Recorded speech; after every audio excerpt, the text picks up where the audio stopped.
Hello, lords, ladies, and peers of the realm. Welcome back to Regency and Reputation. When we left our heroes, you guys were sitting through a pretty awkward dinner with people you either like, have neutral feelings towards, or actively root against. But that's life here in the Regency era. So we're getting ready to move from dinner to the dancing portion of the evening, the thing that we all came here for. But before you can make it into the ballroom, your grandmother pulls you all aside and asks for a report. How are you all doing finding prospects tonight?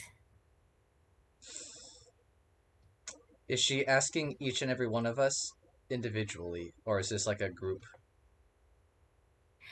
Yes, she's asking you individually, and usually when your grandmother pulls you aside for these kind of huddles, it's like a general, examining the troops. You'll each have to answer for yourself.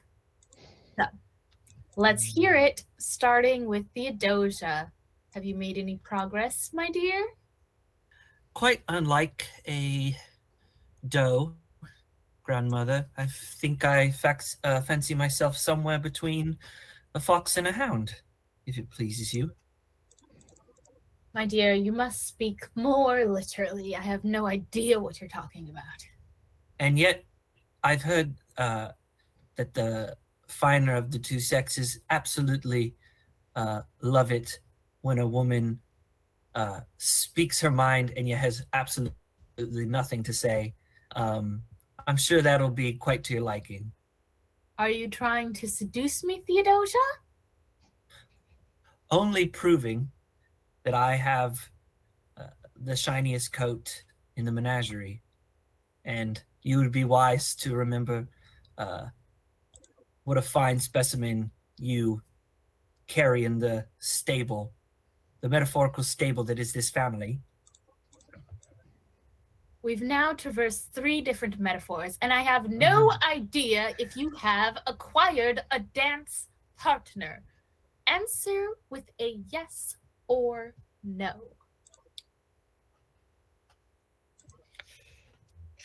What is a dance, really, grandmother?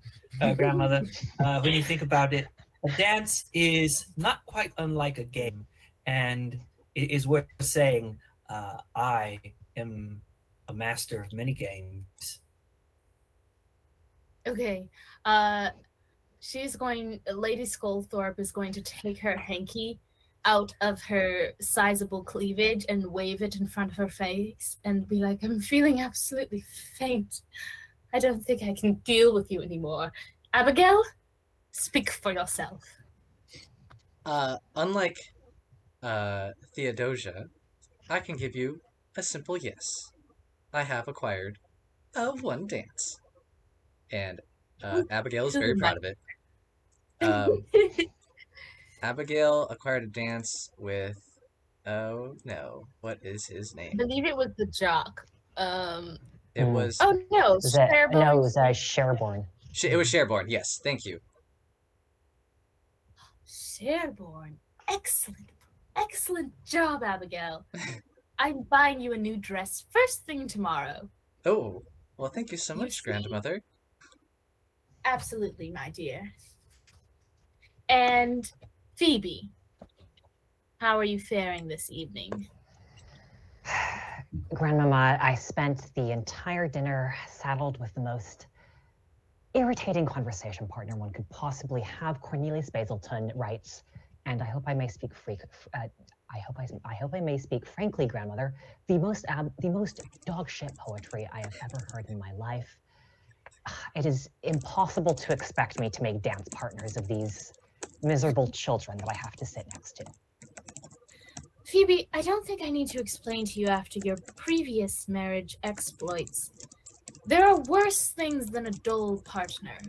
For example, an impoverished partner, or a partner inclined to die early.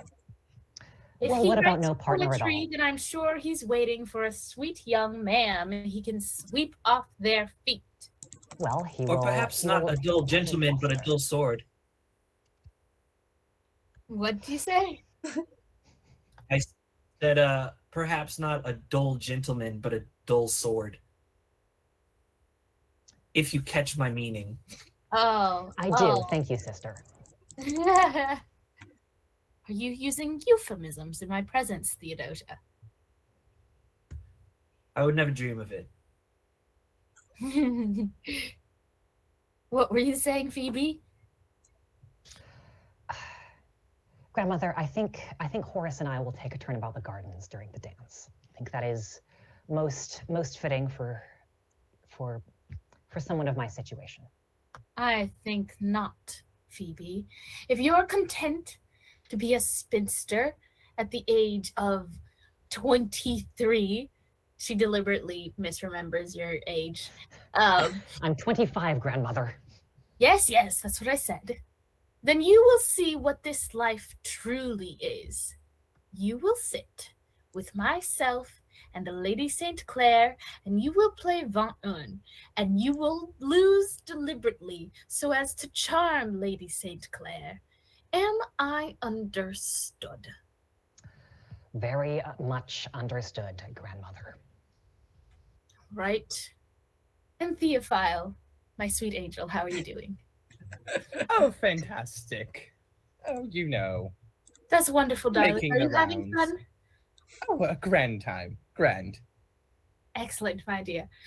Now, I do have to say that we have a mission here this evening. We are not here simply so you can stuff yourself silly at the feast and dance or not dance according to your choosing. We are here tonight to find out which one of these sniveling lunatics actually stands to inherit their family's fortunes and estates. Some of the people here, as you well know, will only be receiving an income, or worse yet, the income of a second sibling, whereas some stand to actually inherit, and although it is not polite to ask, there are ways of finding out, as I'm sure you remember from our many lessons on surviving polite society. So, with your dance partners or at the card table, you are assigned to find out which one of these sniveling gentlemen actually has a fortune behind his name. I expect a full report back at the end of the evening. Phoebe, you come with me. The rest of you, please proceed. Abigail gives the grandmother a small curtsy. Yeah, I'm gonna kiss my grandma on both cheeks and then Love it. make my way out. And thank you, dear. Have so much fun tonight. Oh, I will. Thank you, grandmother. Okay, so she's going to get a vice-like grip on Phoebe's arm and drag you to the card tables, which are separate from the dancing area, but still in the same room. And you see that sitting there already is Lady St. Clair and where is he? Yeah, Phineas Fudge, who you've seen around because you know all of these people. He's just an old man. He's just an old guy. You're the youngest at the table by at least 50 years. Yeah, I think I am not saying anything, but I am not even putting on an act of being happy to be there. I am rolling my eyes, I am scowling, I am behaving like a teenager, basically. Okay, yeah. And then let's jump to, I don't know, who wants to go next? Does Theodosia and Theophile have another opportunity to acquire a dance partner, or are they just kind of sitting on the sidelines while the dance begins? Well, Theophile did get Susan to promise her first shit. dance. That's right. Mhm. Yes. Very cool. Yeah, no, I'm doing my job. Okay, I'm doing nice. great. Yeah, I wanna high five Theophile. But I won't because I'm a lady. I will see you all on the dance floor with partners, I hope. I look forward Don't to it. want to Theophile. let our dear grandmother down. Okay, so Susan is gonna walk up to Theophile and be like, well, and hold out her arm. Oh yeah. She probably holds it out like in a crook, right? Like for me to grab it. Like yeah, so I'm going to be like, oh no, dear. And I'm gonna grab her arm and straighten it out, put mine in a crook, and have her hold me. Okay, when you begin dancing, are you the leader or the follower? Oh, I'm the follower. Oh, Oh. God. Okay. Oh no. Why don't you give me a roll? Let's see how badly this is gonna go. I would like to see a body check. Okay. Difficulty of 6. Body? Body? Yeah. Body, yada, yada, yada, yada. A difficulty of 6. Yes. Why? Because she is not used to being a follower, so to being the leader. So if you're going to force her into the lead position, you're gonna have to maneuver this real well to not end up stepping on feet the whole time. So I only have a D6 in body, but I rolled a 6. Boom. Oh, okay. Okay. I'm very, very used to being a leading follower. Okay. So this is a mixed success. I'm going to give you that you succeed in dancing with her and you pull it off gracefully. But the complication is that she thinks you're very strange. And knowing Susan St. Clair, as soon as she thinks something, the entirety of the ton might as well know it, because she's going to be talking about it. Everyone should know this. This shouldn't strike her as odd behavior. I'm a dandy. Okay, whatever. It's fine. There are many different kinds of dandies. And it's very likely that people assume you're the heteronormative type of dandy. So, that's that. It goes not terribly. And let us jump to Abigail. How you doing with Sherborne over there? Pretty good, hopefully. I feel like, I don't know, you can tell me how Sherborne. I feel like I wait for Sherborne to approach me. And then we head to the dance floor. I feel like Abigail probably isn't like the best dancer, but she's also fine. She's probably a fine dancer. Okay. And do we? I might as well just ask him. I'm going to ask him. I'm going to try and ask him about his his fortune and the St. Clair's fortune and what he stands to gain from becoming the Viscount for the St. Clairs. Okay. First, I wanted to ask, how tall is Abigail? Abigail is 5'3". 5'3". Okay. She's kind of short. Sherborne St. Clair is about an inch taller than you. It doesn't matter. I just wanted to paint a picture here. Oh, he's not. I was picturing a much taller man, so thank you. Yeah. And he looks just right on the edge of death. He survived a childhood illness, and that was like widely discussed about him, but he, just barely. Oh my God. Okay. So he's going to come up to you and sneeze daintily, like a kitten sneezing, and then be like, with his handkerchief, take a bit of snuff, and be like, "Would you like to dance?" Oh, shoot. I thought this... Okay. Abigail is going to force a smile and be like, "It would be my pleasure." And she's going to take his hand. Okay, his hand is clammy. Yep, I figured. Yep. All right, so you guys go to the dance floor. Do you want to do well at dancing, or would you rather focus on something else during this dance? I think I would rather focus on prying information from Sherborne. Yeah, okay, great. Why don't you give me a social roll? How are you doing this? I mean, I think I forget what the stats mean, but I have a pretty high heart, so that's probably like what I'm trying to evoke. Yeah. So I think I'm Heart just is trying to like be. your empathy. It's like my empathy, right? You said. Yeah. It's like making like heart to heart connections, as Mm-hmm. opposed to like warm and cold are like very more like I'm putting on either like a warm persona or a cold persona, Mm, whereas like heart is like let's like talk about our feelings and our emotions, and like let's just have like a heart to heart. okay, cool. Then maybe I'll try and like maybe get him to like be a little bit more open by maybe talking about maybe his childhood sickness and my Abigail's port wine stained birthmark that she's kind of self conscious about to try and like bridge a connection and something we may feel weird about. Oh, okay. That's sweet. Um, so why don't you give me a heart roll? And your ultimate goal is just to get him to open up or to get him to actually talk about like his inheritance I or would lack of it? ultimately I would like to talk about his inheritance or lack thereof. Okay. So go ahead and make I'm that. going Oh, I can do one roll, difficulty of 8, or we can break it into 2 rolls. And it'll be less difficult.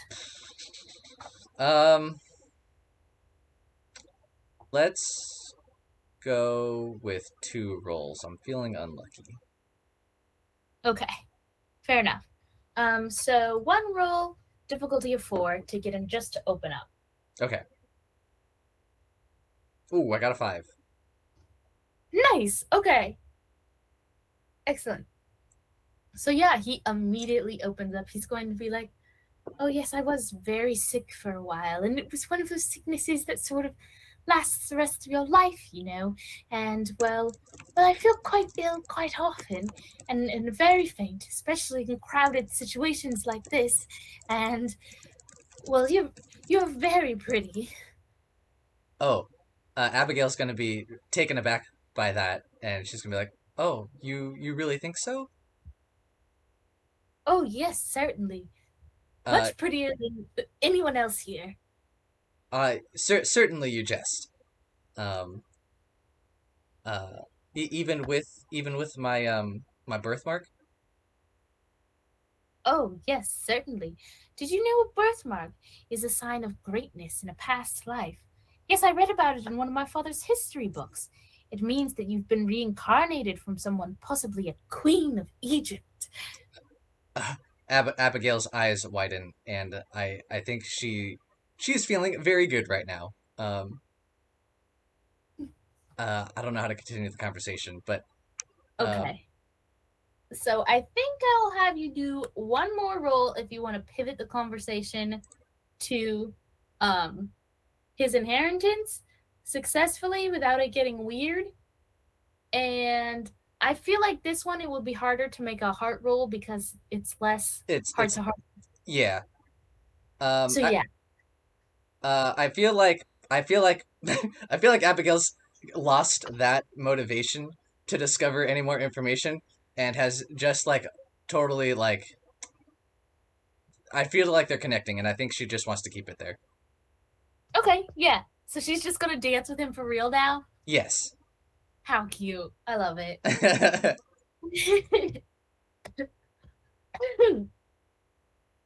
Okay, let's jump to Theodosia.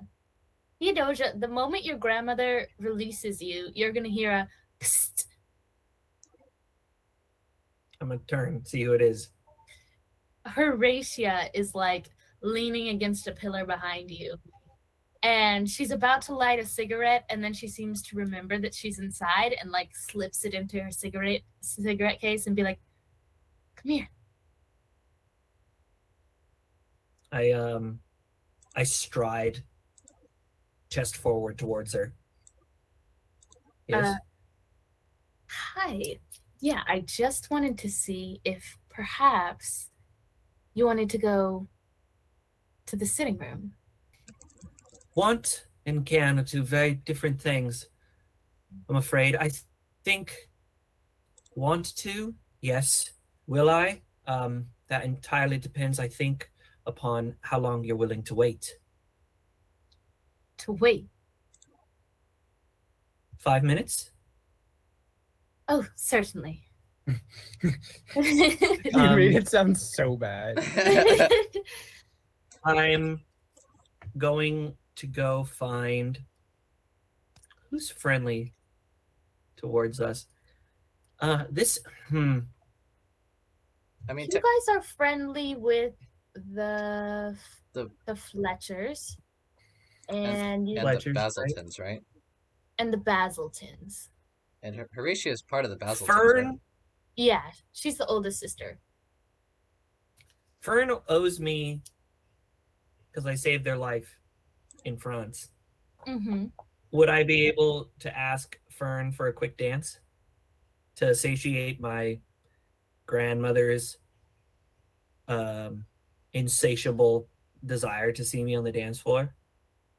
Yeah, of course. I think I'm not even going to make you roll. I think Fern would just agree. Okay. Yeah. Do you want to dance well, or are you content to just not roll and just say you just dance? It just happens. I want to dance well. I want everybody to be like, oh my God, that woman, she was so tall, so a swan or a dancing stag in the forest. And then I want to disappear before, and I want to leave them wishing I was dancing more. I want to leave them wanting more. Okay, I think that's going to be a roll body difficulty of probably a 4. You know, you've been learning how to dance your whole life, most of you. So. Okay. I don't know which dice to use. I know which size. It's just I have so many. I'm gonna use a red dice. Ooh. I'm gonna use a red dice because dance is the language of love. There we go. Mm-hmm. It's 5. Oh yeah. Okay, yeah. You metaphorically and literally sweep them off their feet, and everyone in the room who is not watching their own feet is mesmerized by your dance. Yeah, we're dancing. I'm gonna lean in and whisper in their ear, don't look now, but the entire room is looking at the two of us. And then I'm gonna lean back, do a dramatic spin, and then as soon as the music ends, they're gonna be coming out of a spin and turn to see where I am, and I'm gonna be fucking gone to the drawing room to meet up with Horatia. Oh my God, that's incredible. Okay. Yeah, so you meet up with Horatia by the pillar, and she leads you down a hall quickly, and it's just this castle is huge, and there's so many rooms. It's so easy to get lost in one of them.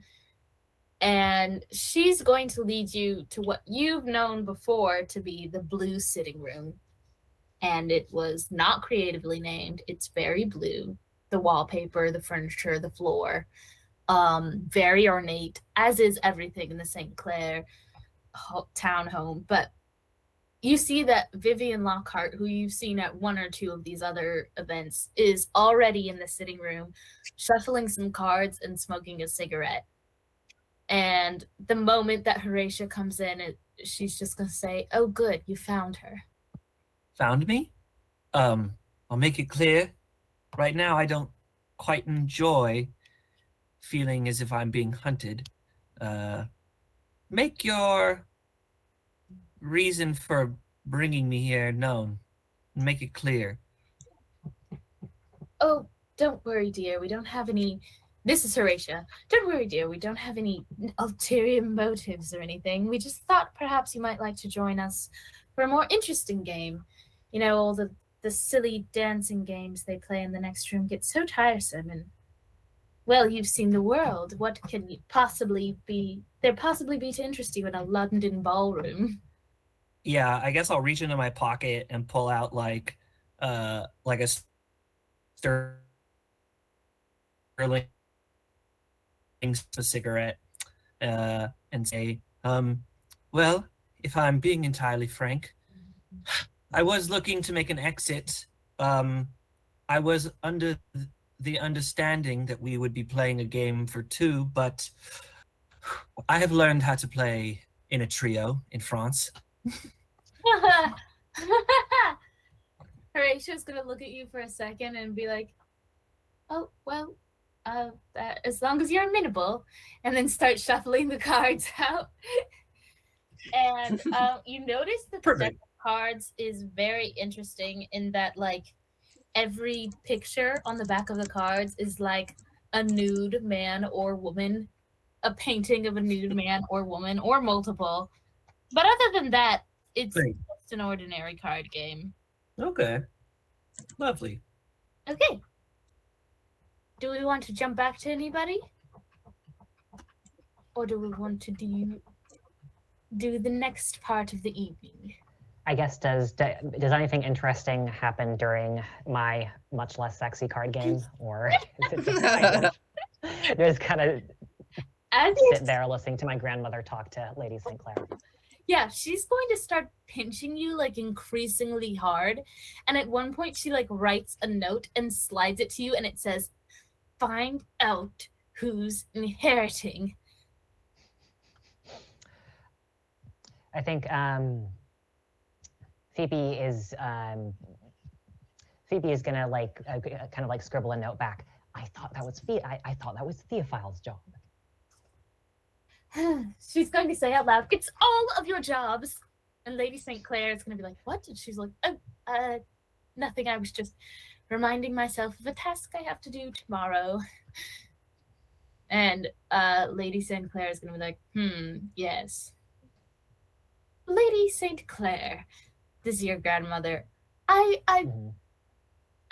do wish you the most success in your estate. You know, retirement is so hard for women of our age, especially when the entail may be in question. I myself will be thrown out of the home as soon as my son sees fit to pass away. How about you, Lady St. Clair? And then Lady St. Clair is going to be like, "Are you asking if my son will inherit?" Well, my grandson is not set to inherit, actually. His idiot father passed it off to a cousin. Someone no one knows anything of, who may step in and take our home at any point. He's yet to do so, but I don't know who this man is or where he is. We're all going to be beggars on the street. Of course, Sherborne will have his income, but for the girls, I do have concerns. I think Phoebe is gonna soften up a little bit. I'm terribly sorry to hear that. That's lying through her teeth. Susan and Sophia are such lovely girls. I would hate to think of anything happening to them. Give me a cold roll, difficulty of 4, just to see. Cool. Yeah. Okay, that was an 8. Excellent. Okay. Lady St. Clair is going to like put her soft hand on top of yours and be like, "Thank you, dear. They are the most charming girls, and I do worry about their future." And she's going to tear up just a little bit. I'm gonna like pat her hand a little bit. I'm kind of like making eye contact with my grandmother this whole time, like, "This is what you wanted me to do." Of course, Lady St. Clair, as a woman who myself has been thrust back on the generosity of my family, I understand how distressing it is to be a woman without resources in this world. I'm kind of patting Lady St. Clair's hand. Your grandmother is just like nodding approvingly and like drinking a lot of her port, probably. Yeah, that's a feisty grandmother drink, definitely. Okay. Abigail, how are you doing with Sherborne St. Clair? He, at this point, is like just full-heartedly dancing with you, but unfortunately, the more his feelings are involved, the worse he does. Which just ends. I feel like Abigail feels that, and she doesn't want either of them to look like a fool on the dance floor. So I think she's gonna politely disengage. Would it be okay if I tried to get another dance before we move on? Yes, I think that's an excellent idea. Okay. I think I'd like to try and get a dance with oh shoot, I just had his name. Uh, Lord Cornelius, Basilton. Okay. Um, and so I think I'm going to approach him and I'm going to be like, my sister told me that you recite the most delightful poems. Do you mind if I have this next dance with you? Cornelius is surrounded by a smattering of young ladies. I don't know what the official group term is for a group of young ladies, but he's surrounded by one. And they're all listening to his poetry as you walk up, and one of them turns around and kind of hisses at you. Shh. Ugh. Okay. He continues reading. Okay. Then I'm gonna try and make a move here. I'm gonna be like, I haven't had a chance all night to speak with Cornelius. My sister Phoebe hogged him all night, and I would just like an opportunity, to speak with my good friend Cornelius, Lord Cornelius. And I'm trying to play up like the guilt a bit so that I can add a little bonus to my roll. Okay. Do you have a move for this? I do. Whenever I use where is it? Whenever I attempt to use shame or guilt to manipulate someone, I can roll twice and take the higher roll. Awesome. Okay. Can I also spend a character point to give let me see what the exact rule is. Can I spend a character point to help another player from a distance, which grants, so I can just give Abigail like +1 to her roll? Yeah, definitely. I think like earlier during the huddle, like Phoebe kind of like sardonically quoted one of Cornelius's line one of Cornelius's poems, and maybe Abigail references it here, and he's like, oh my god, she already knows my poetry. Yeah. Oh, that's so good. That's perfect. Okay. Yeah, so I'm gonna set it at a difficulty of 6. Sure. I wanted to also offer the emotional support action, because Cornelius and I fought together. I apologize. I fought with another Basilton in France. Never mind. I take it back. Okay. Man, I don't have any anecdotes. Really got up to a lot in France. Yeah, seriously. Everyone was in France. I don't know what to tell you. It was the thing to do. Just a little war to keep our boys busy. Yeah. And girls, as the case may be. Do snuff. Killed French. Do snuff and do stuff. Learn what threesomes are. Okay, so give me a roll, difficulty of 6, please. Cool. Can I roll cold on this one? Yeah. Okay. Yeah, it sounds like that's what you're being a little bit manipulative. I'm definitely trying. That's definitely what I'm trying to do. Okay. With Phoebe's aid, is that an extra +1? Mm-hmm. Okay. So it sounds like you're doing advantage +1, right? Yeah, it's my roll +1 and then with advantage. Okay. And with advantage, I got 13. Oh, okay. Yeah. So you super succeed. The ladies are gonna look at you, and in an action you've probably seen before and learned to be self-conscious about. They look at you and then look directly at your birthmark, and they're really like, Oh, yes, of course. I'm so sorry, Abigail. And sort of dismiss you as competition, you know? Yeah. You see all that happen in an instant, and they kind of sit down to the side so that you can like squeeze into the group. God damn it, I hate them. Yeah. Okay, phenomenal. So is at this point, is Cornelius open to a dance? Yeah, so he's going to be reading his poems, and I think the longer you listen, the better your chances are. So if you just sit there for a few minutes, I won't even make you roll for it. He's going to ask you to dance. Okay, perfect. Then I will just wait my turn.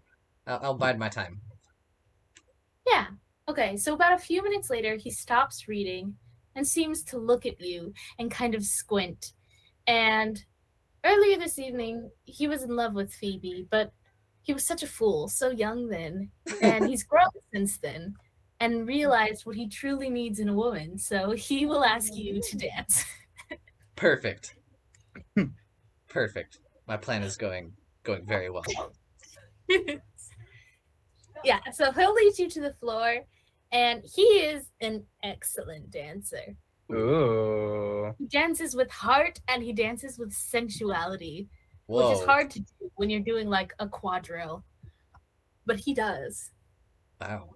How does Abigail feel at this moment? I think Abigail does not dance nearly as well as Cornelius does. I think she's definitely trying to keep up, while he basically like almost dances around her in a way. Okay. Yeah, everyone's like looking at him because I don't know if anyone's watching, he's obviously the one who like looks really good. I don't know if you've ever seen like Dancing with the Stars, and you can tell like who the professional dancer is and who is not the professional dancer, and that's what it looks like. Okay, yeah, excellent. Yeah, but his grace is such that like even if you're not fully keeping up, everyone in the room is envious. You know, you guys look like a nice couple. Cool. And are you going to question him about his fortune, or are you satisfied with the dance? No, at this point, I feel like Abigail is like, oh shoot, I didn't ask Sherborne anything about his fortune, and I need to get something for grandmother, and so I'm definitely gonna focus on the inheritance, or lack thereof, that Cornelius stands to gain. Okay, so how do you bring it up? That's a good question. I feel like I'm gonna try and play up his poetry again. I'm gonna ask for maybe a small poem while we dance. Um, and then how do I go from his poetry to his inheritance? Has to be like a good. I feel like there's a good segue there. Um, well, I'll just be like, uh, once you become the Earl, you must. You'll certainly have a lot more free time to write more poetry, um, with everything that you'll stand to gain from becoming the Earl. Isn't that right? Oh yes, certainly. It'll be much easier once I inherit my father's estate. But then, you know, I'll have all sorts of terrible responsibilities. Oh. But you know, my father, he has all these responsibilities now, and he spends most of his time hunting. The trick is to get yourself a good steward. He does all the work, and you collect all the income. It's brilliant, isn't it? That is a brilliant plan. So instead, so instead of hunting, I'm sure that you will be focusing on perfecting your art of poetry. Well, certainly it can't be done without practice, but well, I don't know if I'll be able to, or if I'll languish in obscurity, because, well, I need inspiration, don't I? And I'll be tied to the land, unfree to travel the world and see wonderful things in the Americas, or the indigenous. It sounds like you may need a lovely lady to act as your muse. Well, that's brilliant. Everyone has a muse. Even that blasted Milton, and he was blind, old, and ugly. Fuck. I don't know where Abigail's gonna take it from here. But I feel like she feels pretty accomplished that she confirmed that he is going to be inheriting the earldom. Excellent. Okay. So Theophile, Lady Susan is with you, and the moment you're done dancing, she's just going to say, well, that was excellent, Lord Theophile. I can call you Lord, can't I? You are going to be a baron one day, are you not? Oh, I am. I am. And he's gonna look forlornly just into the distance for a second. Anyways, you can call me Lord. That would be preferred, actually. Why, thank you for the dance, my lord. And she's going to do a very slow curtsy, just revealing just an above adequate amount of cleavage, and then raise up coquettishly and look at you from under her eyelashes and say, I wonder if we might have another chance to dance during the evening. Oh, quite. Just allow me to go get a drink. Certainly, my lord. Yeah. So Theophile is gonna go and he says a drink, but by that he means he is gonna consume as much raw alcohol content in as short of a period of time as possible. Oh. You're over there like chugging drinks or something? Yeah. Or looking for whatever's the highest. Huh? I think there are servants who circulate to like refill drinks, but they don't come around very often. So if you want to chug drinks, you're either like scooping other people's drinks off the tables, or no, I'm going to a servant door. I'm waiting for one to come out, maybe with like a pitcher or something. I'm just be like, my good man, I'll take that off your hands. Well, it was for the card table. Oh, it's for me now. Well, it's for Lady St. Clair.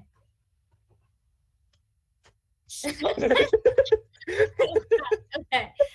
He's gonna like huff and turn back into the kitchen. I definitely shove like a decent tip into his pocket as I do this. I'm gonna be an entitled douchebag, but I'm not gonna be a piece of shit and not serve the wait staff well. Okay. You take a drink of this, and it is like, I want to say 90% just punch, and then 10% like maybe a wine or something. I'm sorely disappointed. I'm gonna drink as much as I can while maintaining my composure and not making a fool of myself. And then I'm gonna go back for another dance. Did you get a glass, or are you still drinking out of the pitcher? Because I think that would make things considerably harder. Oh, I think immediately after. Yeah, no, I definitely drank out of the pitcher to establish dominance. And then after he like turned away, I like had a glass with me and I started just. Okay, very good. I love it. Actually, no, I don't even think I'm pouring. I think I'm just dipping my cup into it. Oh, jeez. Why don't you give me a body roll? Why? Why another body? Difficulty of 4. Okay. You're very slight and dainty, as we've discussed. I just want to see how drunk you are. But you also established this has a very low alcohol content. Once again, hit it right on the nose. It's a 4. Okay. Yeah, you're feeling it. You're feeling good. You're feeling bold. That's literally exactly where I wanted to be. Yeah, you're feeling like you look good. You're feeling like the room is sparkly around the edges. You're feeling like you're probably an amazing dancer. Theophile's goal right now is to be intoxicated enough that girls are pretty.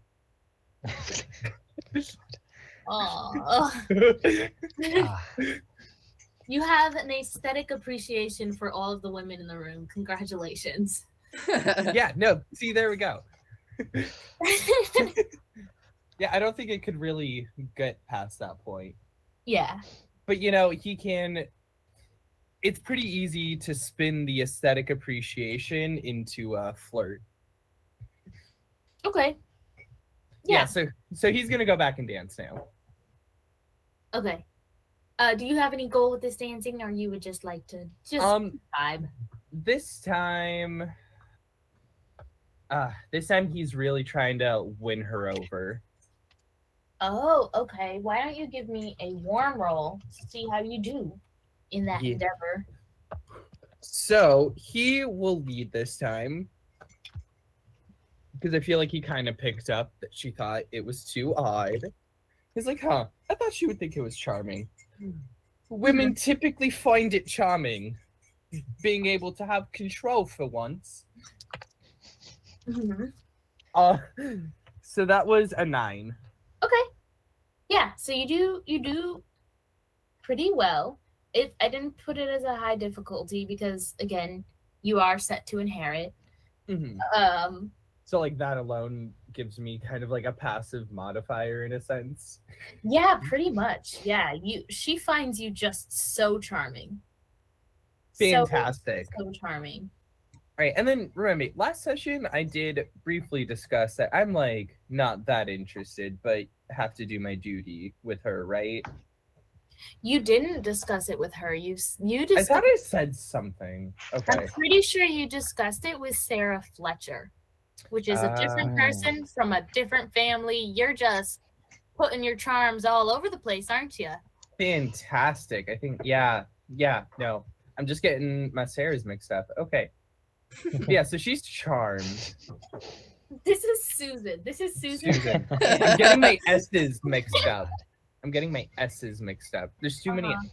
There's too many bland S names. Yeah. I feel like you definitely call her Sarah at one point. Just like correct yourself real quick.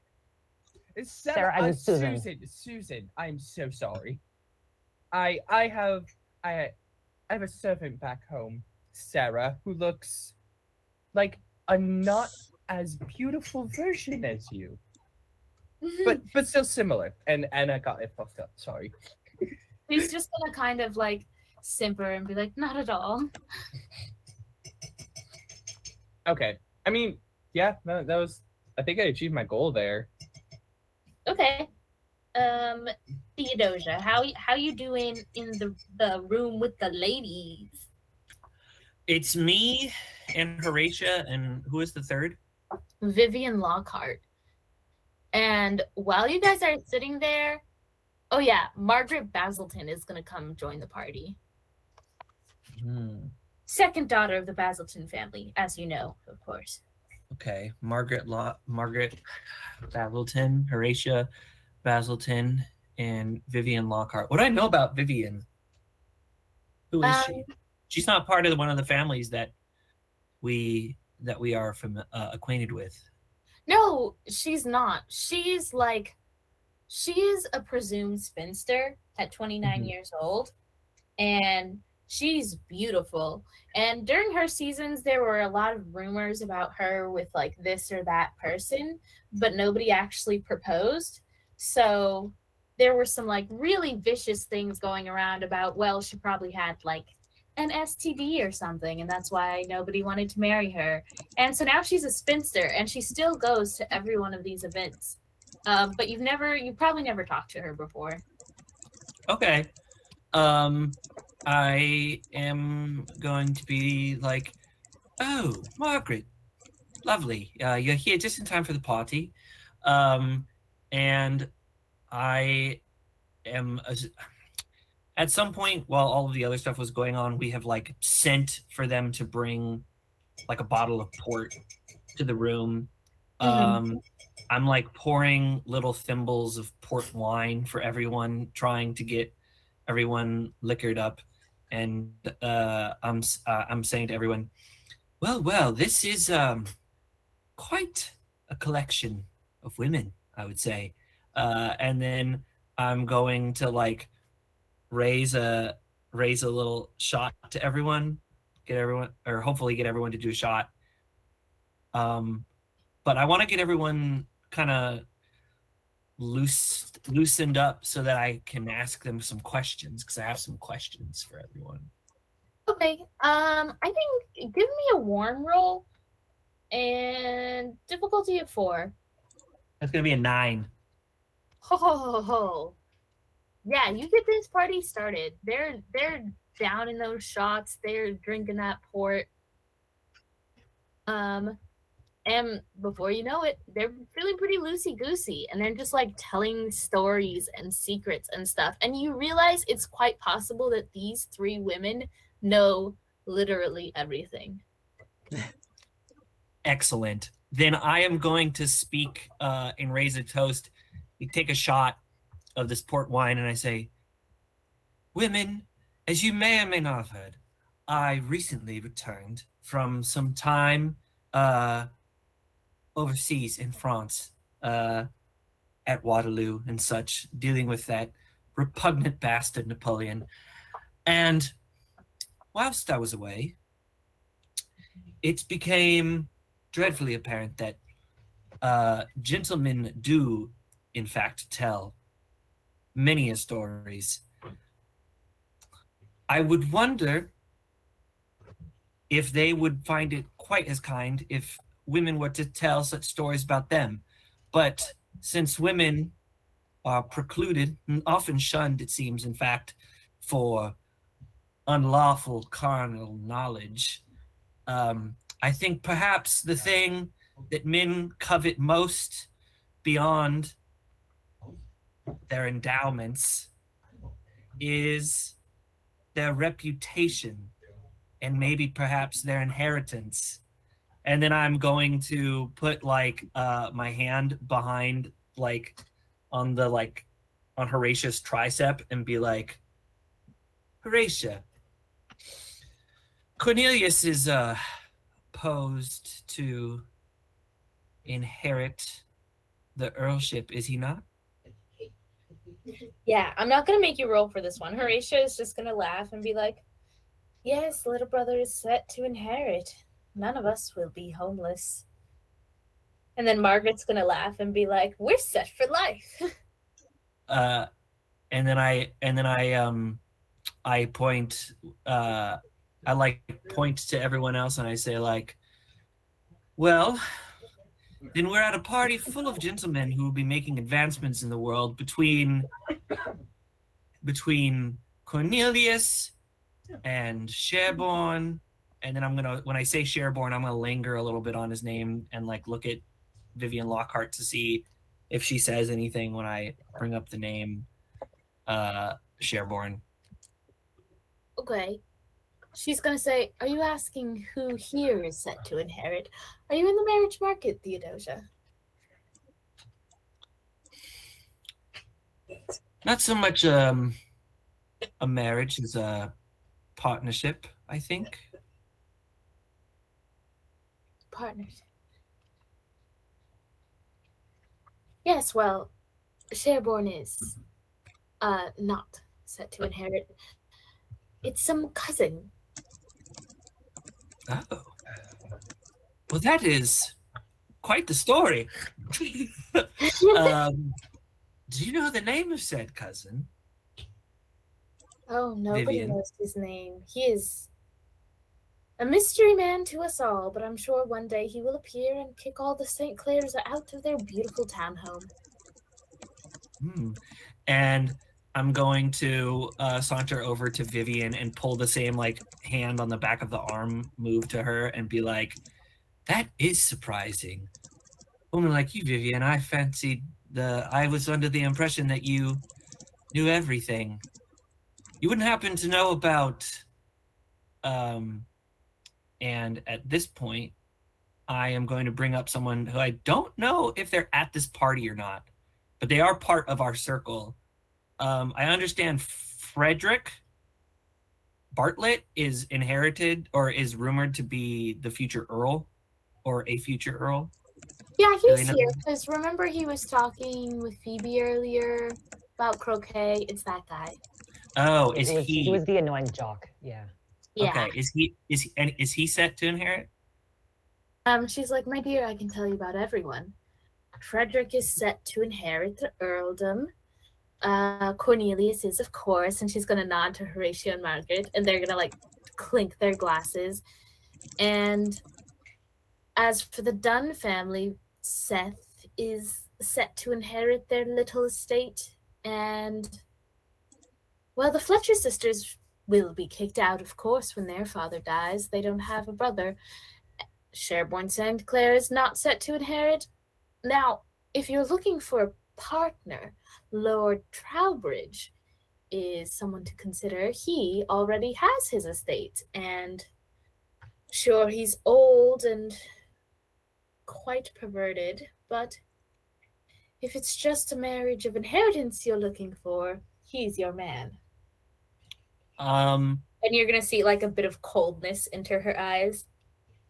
I'm gonna take a big swing and move my hand from the back of her arm to the like crook of her back and be like, "This is fascinating, Vivian.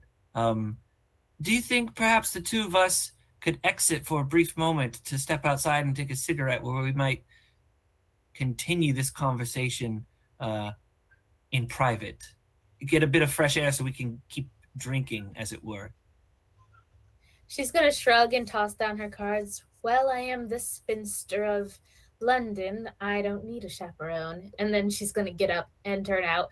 But you'll notice that like Horatia and Margaret are staring at you like in awe, implying that like maybe you should have a chaperone.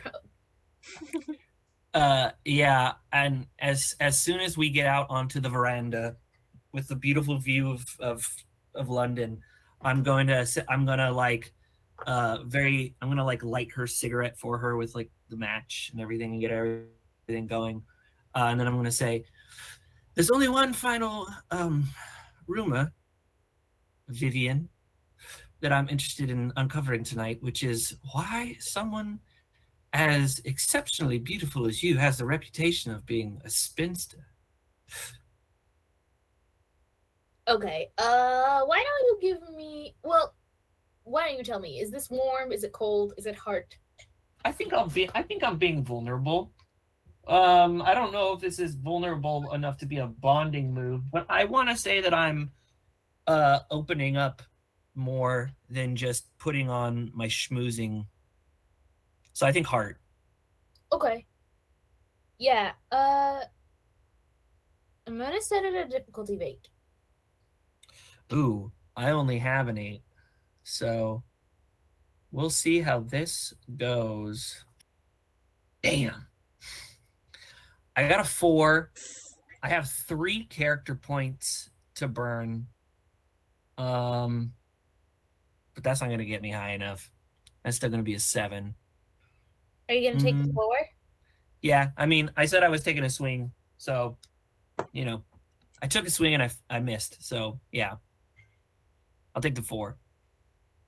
Okay. She's going to like kind of throw down her cigarette and stamp it out and be like, I wondered when you were asking about the eligible gentleman in the ballroom, but now I know for sure you're just like everyone else. And then it's going to stomp off of the balcony. Ooh. Oh. And no. Please put your relationship with Vivian Lockhart at a -1. Oh, no. Okay. I want everyone to know that on my character list, I have Horatia Basilton, hot, Sarah Fletcher, shy, hot, and Miss Lockhart, so fucking beautiful. Those relationship descriptions are all absolutely in character, I feel. Yeah, it seems like it. Also, just the reality of like being queer in a world that's not built for queer people. Yeah, that was all I wanted to do. All of that information. Okay. Good. So at this point, there's going to be kind of a trumpeting sound in the ballroom, kind of calling everybody back. Do you all go back, those of you who aren't already there? Your grandmother, Phoebe, is going to like roll her eyes and give you a shove. Okay, I think I think Lady St. Clair is like, I think she's had like that. I think a servant has replaced the pitcher of punch that, you know, Theophile stole. I think she's been drinking a lot. She's still had her like, I think she's still been like clutching my arm. And yeah, so I sort of very gently disentangle myself and move towards the noise, Horace behind me. Okay, cool. At this point, Lady St. Clair is going to like get wobbling up from the table and amble to the front of the room and be like, "Thank you all very much for coming. We are so glad to have you. And very honored, of course, my grandchildren." And she's going to wave like them at them, and Susan and all of them look a little bit embarrassed. They're going to be like, "Now, of course, we will do the line dance. Ladies, gentlemen, separate across the room." And the non-binary people in the room just kind of stand in the middle, feeling like very uncomfortable, and be like, "Oh, yes, Jasper, please just go with gentlemen. We're short on gentlemen this evening, Jasper. Thank you so much." And Fern, just scoot on over to the gentlemen. So that's great. And the orchestra is gonna strike up a song that would be familiar to all of you. It's just like a very well-known line dance where you dance with the person that's across from you and you like rotate partners as you go. The only important part of this dance is who you are dancing with and who you are staring at. So, okay, I mean, I have my answers. Me too. All right. So I'm obviously dancing with fucking Susan. So you got across from Susan. Okay. Yeah. But there's this hunk of a waiter that's just been circulating tonight. And is it the person you stole the picture from or someone else? Someone else. The one I stole the picture from, definitely not gay, right? That guy got some toxic masculinity vibes just oozing off of him. This guy, we have, every time we have been in the room together, we lock eyes. Excellent. Gay eye contact. I love it.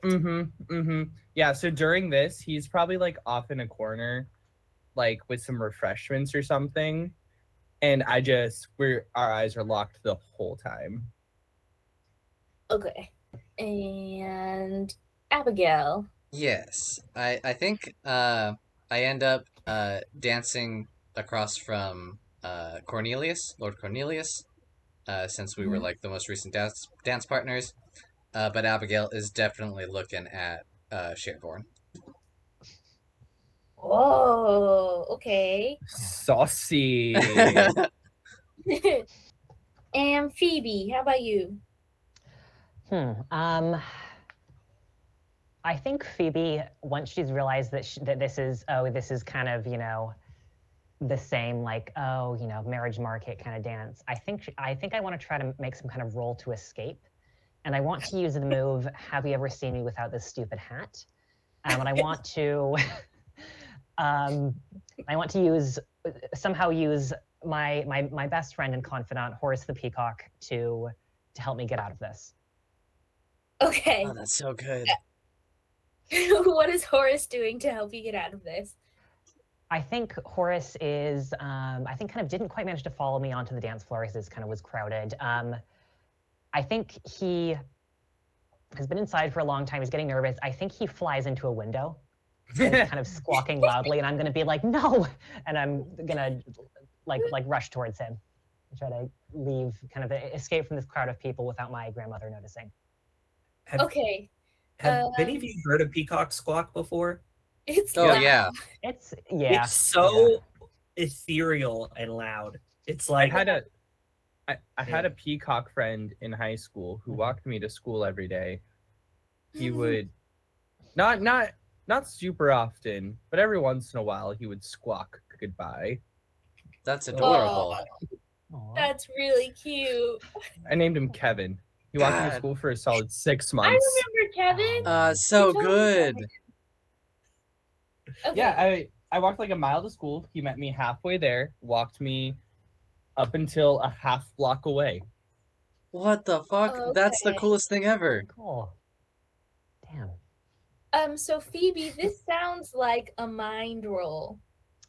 Okay, and because I'm using this move, I get to roll twice. I get to roll with advantage. Cool. What am I rolling against? I'm gonna make this with your grandma not noticing. Difficulty of 8, because she's on your case tonight. You know. Oh yeah. Okay, that's.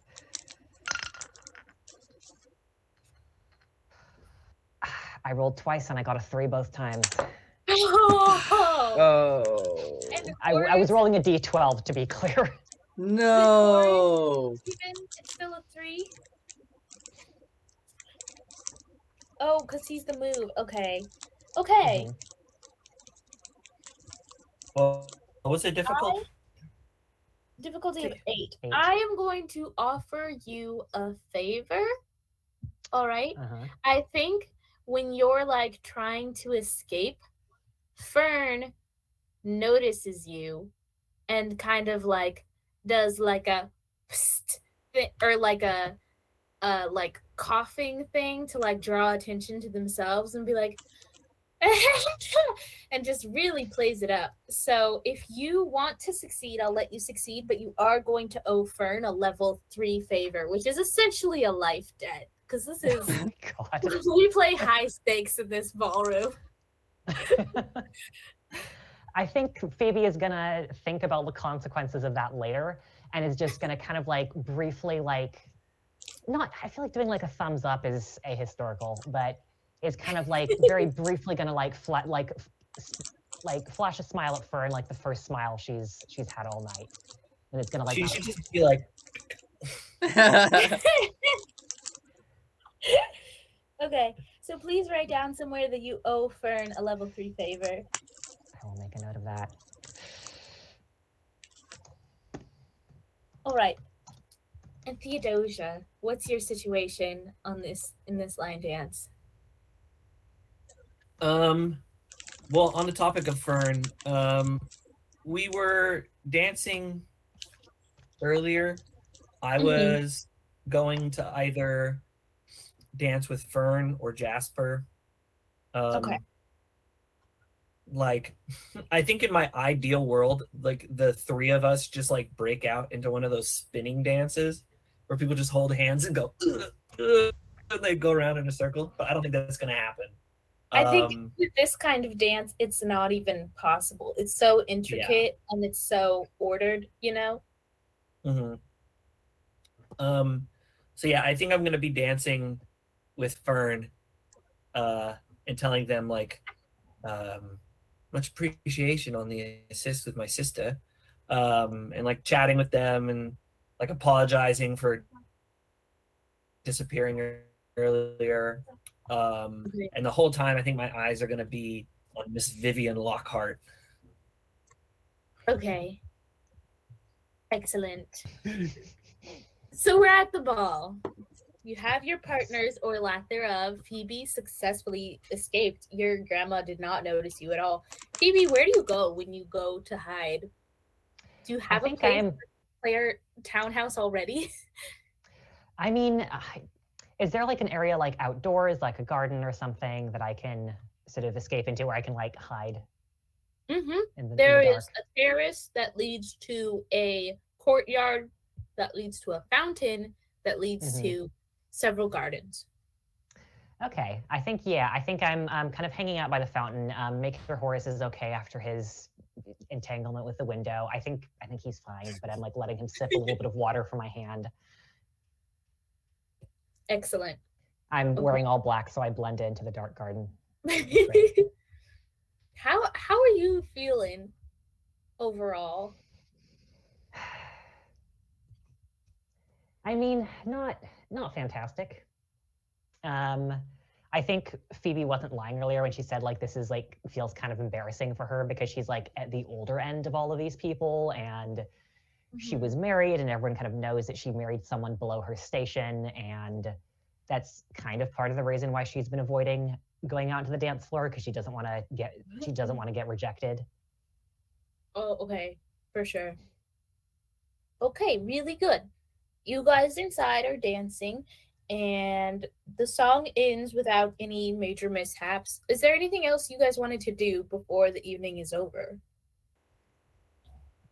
There's one thing I want to do. Mm-hmm. I'm going to invite Susan to come have a holiday at Hold on. At Scolthorpe's Manor. Castle? Was it Towers. Castle or Manor? Hold on. Towers. There we go. Yep. Yeah. Mm-hmm. Oh no, Garden Track. I'm gonna invite her to come take a holiday at Gardenshire Towers. Well, the thing about that is, this is the beginning of season.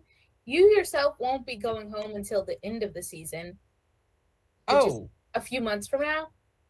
So, inviting her to come to your house in the summer, and you would know this, is like tantamount to a proposal of marriage. It's like, let me see you 6 months from now at my family estate that I'm set to inherit, so you can examine the grounds that will soon be yours as the lady of the house. Yeah, manners are freaking crazy back then. I mean, would it be out of pocket? Because like my whole duty, which I'm not personally that interested in, but I gotta do it, right? Mm-hmm. And as we kind of established, I'm a little grandma's boy. Yeah. So would it be out of pocket for me to be like, yeah, we've been dancing all night. We get along well enough. It would be strange. It would be strange. I won't do it then. I don't know enough about Regency era. Yeah, it would be strange. I'm not trying to be strange. It would be talked about.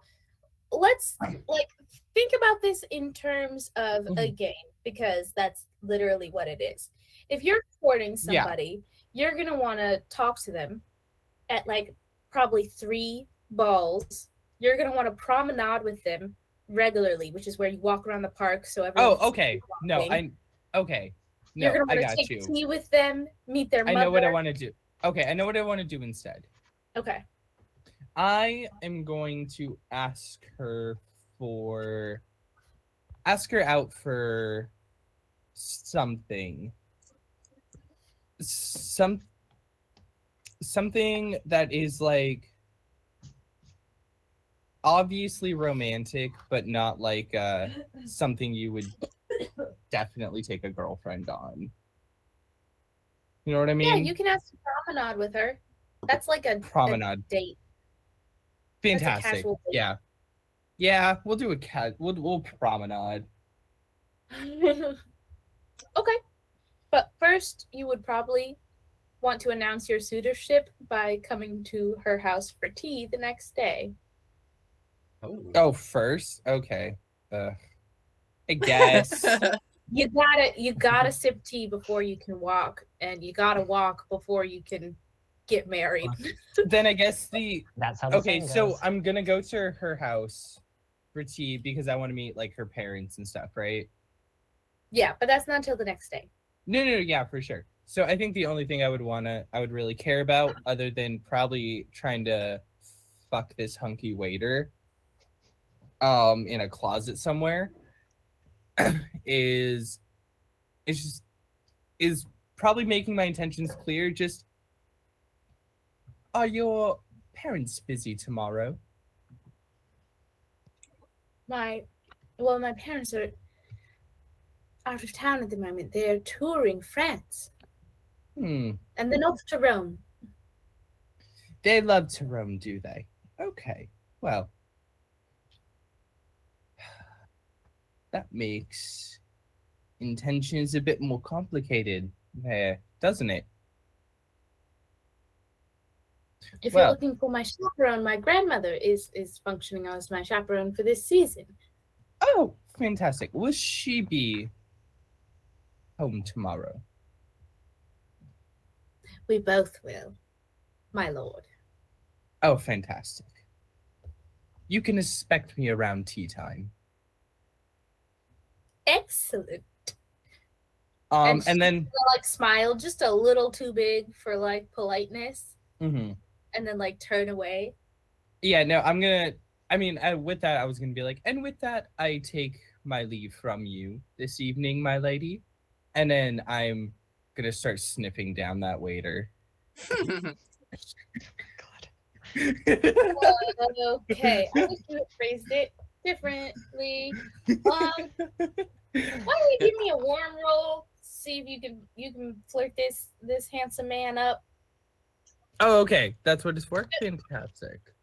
Yeah, I'm gonna say difficulty of 8. Ooh, 10. Oh shit. Whoa. Okay, yeah, it's difficult. He doesn't want to risk his reputation or his job. He works for the St. Clair family. He's worked for them for a very long time. He has ambitions.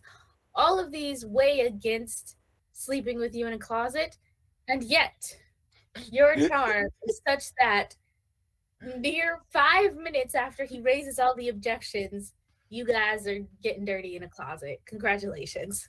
Fantastic. Thank you. Theophile takes this night as a win. I'm sure he does. Abigail, how are you doing? Could I try and elicit a tea time as well with Sherborne? Sherborne or Sherborne? Okay. I think Sherborne. Sherborne. Okay, cool. I'm not 100% sure. Actually. That's fine. Okay, we'll figure it out one day.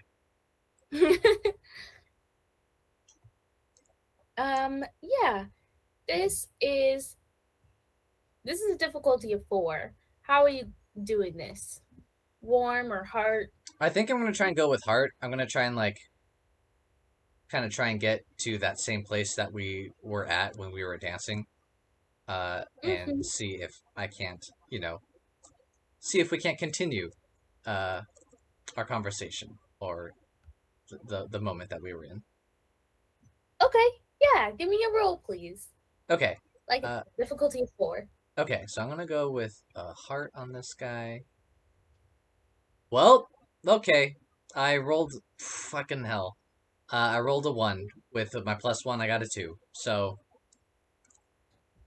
Oh, okay. Bummer. Honey pie. I think you are going to. You're going to arrive, and there is a smattering of young ladies around him. And you attempt to get your question out or get like that conversation going again. And one of the young ladies, who is Ruth Fletcher, is going to like put a hand on his arm and be like, well, I'm afraid he's busy for tea tomorrow. Oh. How disappointing. Maybe another day then. Sherborne is going to look at you for lonely. I feel like my gaze mirrors his own. Oh. Okay. I think I'm gonna then go to Cornelius and see if I can't do the same over there to to make up for that. I don't know. Okay. Abigail feels bad. That's gonna be a difficulty of 4 as well. Okay. Getting someone to tea, not very hard. You know? Yeah. Can I do it? I'm gonna do it with. Can I do it with cold this time? Are you gonna neg him? Yeah, I feel like I'm just gonna try and make him do it with me in a way. Come on, we danced, we had a good time. Let's just see where this goes. Yeah, excellent. Give me a roll, please. Okay. Got a 6. Heck yeah.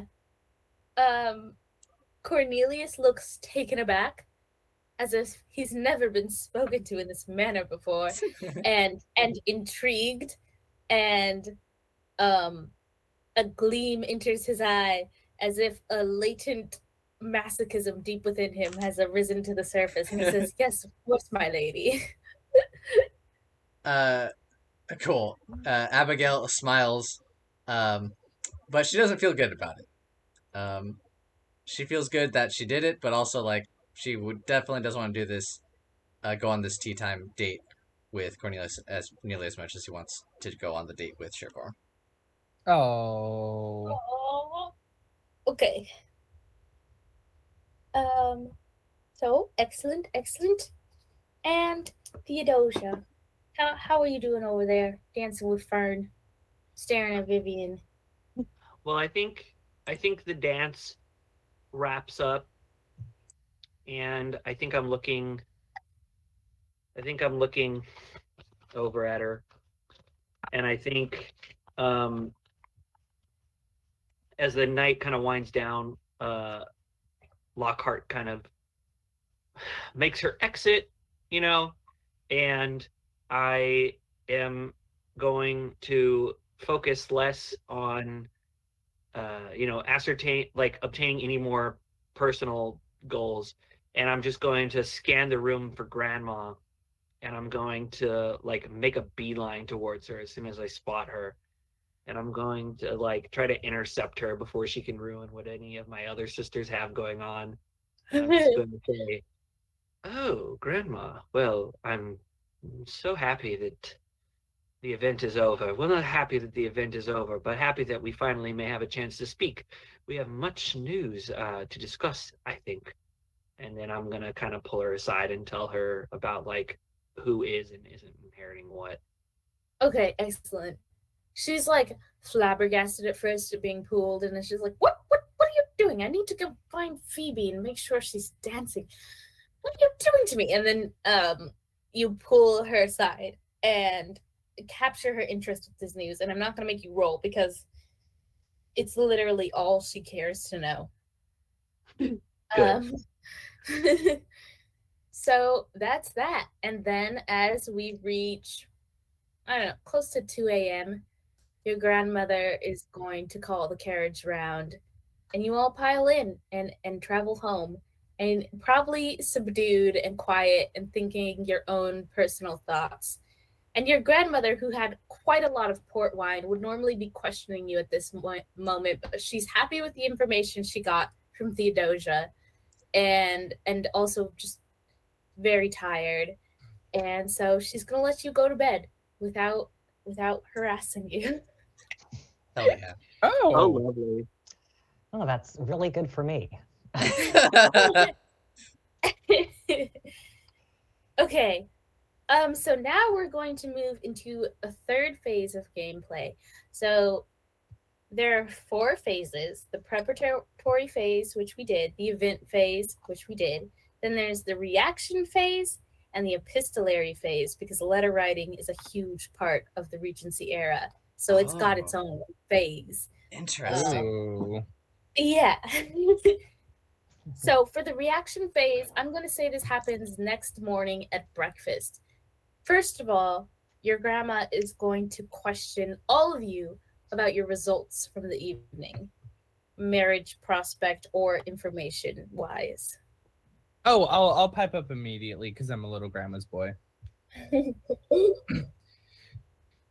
What was the last name? Susan St. Clair. Sinclair.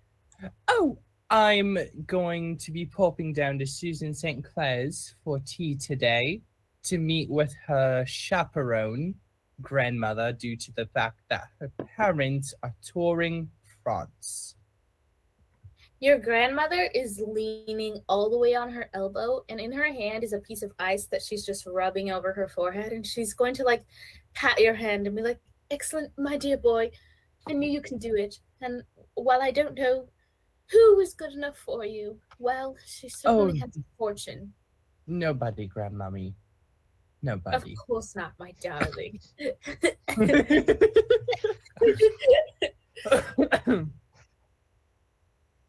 Who next?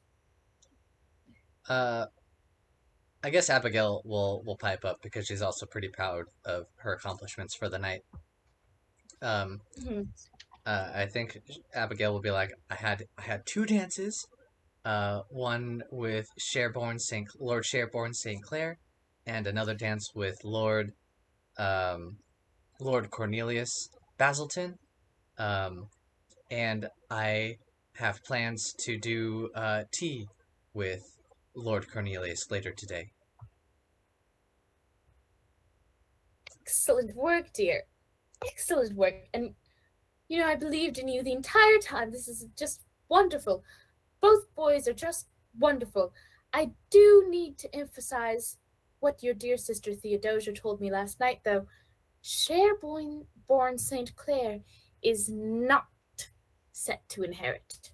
Yes, there's a cousin, some distant man nobody's ever heard of or cares about, is going to come and take the estate. So, focus your attentions on Cornelius Basilton, and we will have no problem. And then she's going to, whip around to Theodosia. Yeah. Theodosia?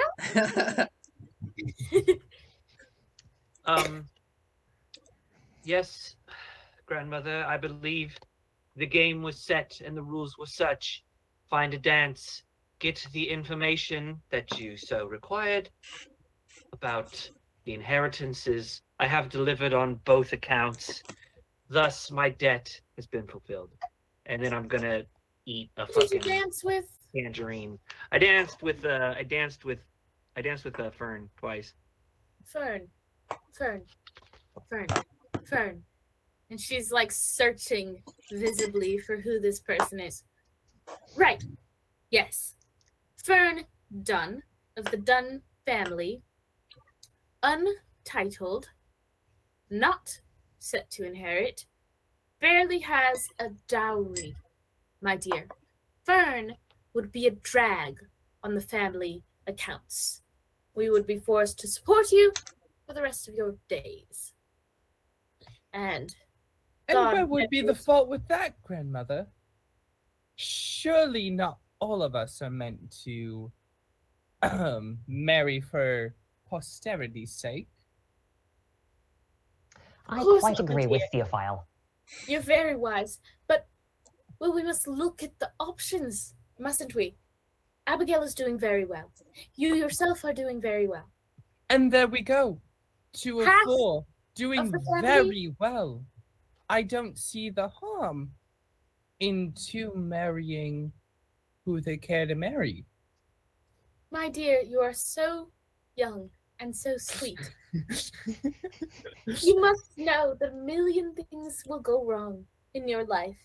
And if you do not have a plan, you will starve. And her voice kind of quavers and a little tear wobbles down her face. And she's going to wave her handkerchief in front of her and be like, Theodosia, dear, you must do better. Phoebe, how fared you? Wait, I need a second real quick. Alyssa, tell me honestly, how much is this grandma based off of our grandmother? Oh God. The single grandson favoritism, the high expectations of the daughters, the guilt.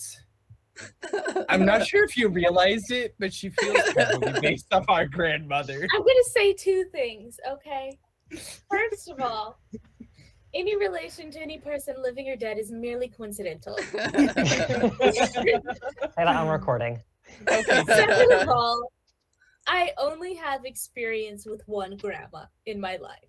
So, as far as I know, this is just how grandmas are. That's okay. So heavily is the answer. Any resemblance to any person living or dead. Phoebe, how are you doing? Well, Grandmama, I thought the Lady Sinclair and I had quite. I thought we really, were able to share some similar sorrows. I thought that was quite a nice moment. a nice moment. Well, yes, Grandmama, I believe Theophile said it best.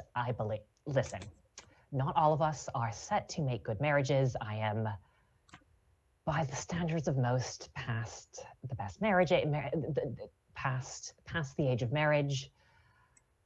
I think I should leave it to my extremely successful younger siblings. She's gonna kind of pat Abigail's hand as she says this. My extremely successful younger siblings to support our family reputation and our family fortunes. But my dear, you have everything for you. You are not past the age I am 25, Grandmama. Yes, that's a whole year older than Abigail. You're old. Sure. Grandmother, I have been attempting to spare your feelings for months now, but I am a man, and therefore I run in circles of men. And I have to say, amongst eligible bachelors, 25 may as well be a cow. Exactly. Yes. I am Your grandmother is undesirable, Grandmama. Your grandmother is going to grab both of your arms in a very strong grasp and be like, today we are going to the tailor's and we will have every one of your necklines lowered by at least 2 inches. As the saying goes, as long as no areola shows, you're absolutely fine. Nightmare. Yep. Well, Abigail, I feel like, is going to kind of interject herself and be like, can I come as well? I'd love to alter some of my dresses. She's going to grab your hand in that vice-like grip as well and be like, my dear, I am so proud of you. We will all go. We will all go. Except you, Theophile. You may have fun with your friends or go to your tea, of course. We will all go. Okay, there are some mechanics to the reaction phase, and I think we're just gonna answer these questions kind of out of character, but imagine these are like things your grandma is talking about in character, okay? Mm-hmm. Cool. So we're gonna look at how your reputation was changed by how you all comported yourself last night. So the first question is, was your family notably proper and polite? And you can improve your reputation by a 1 or a 2. So do you think we got a 1 or a 2 or nothing here? I think a 1. I think a best. 1. Yeah, I think at least a 1. Because I feel like most of us did the dance, right?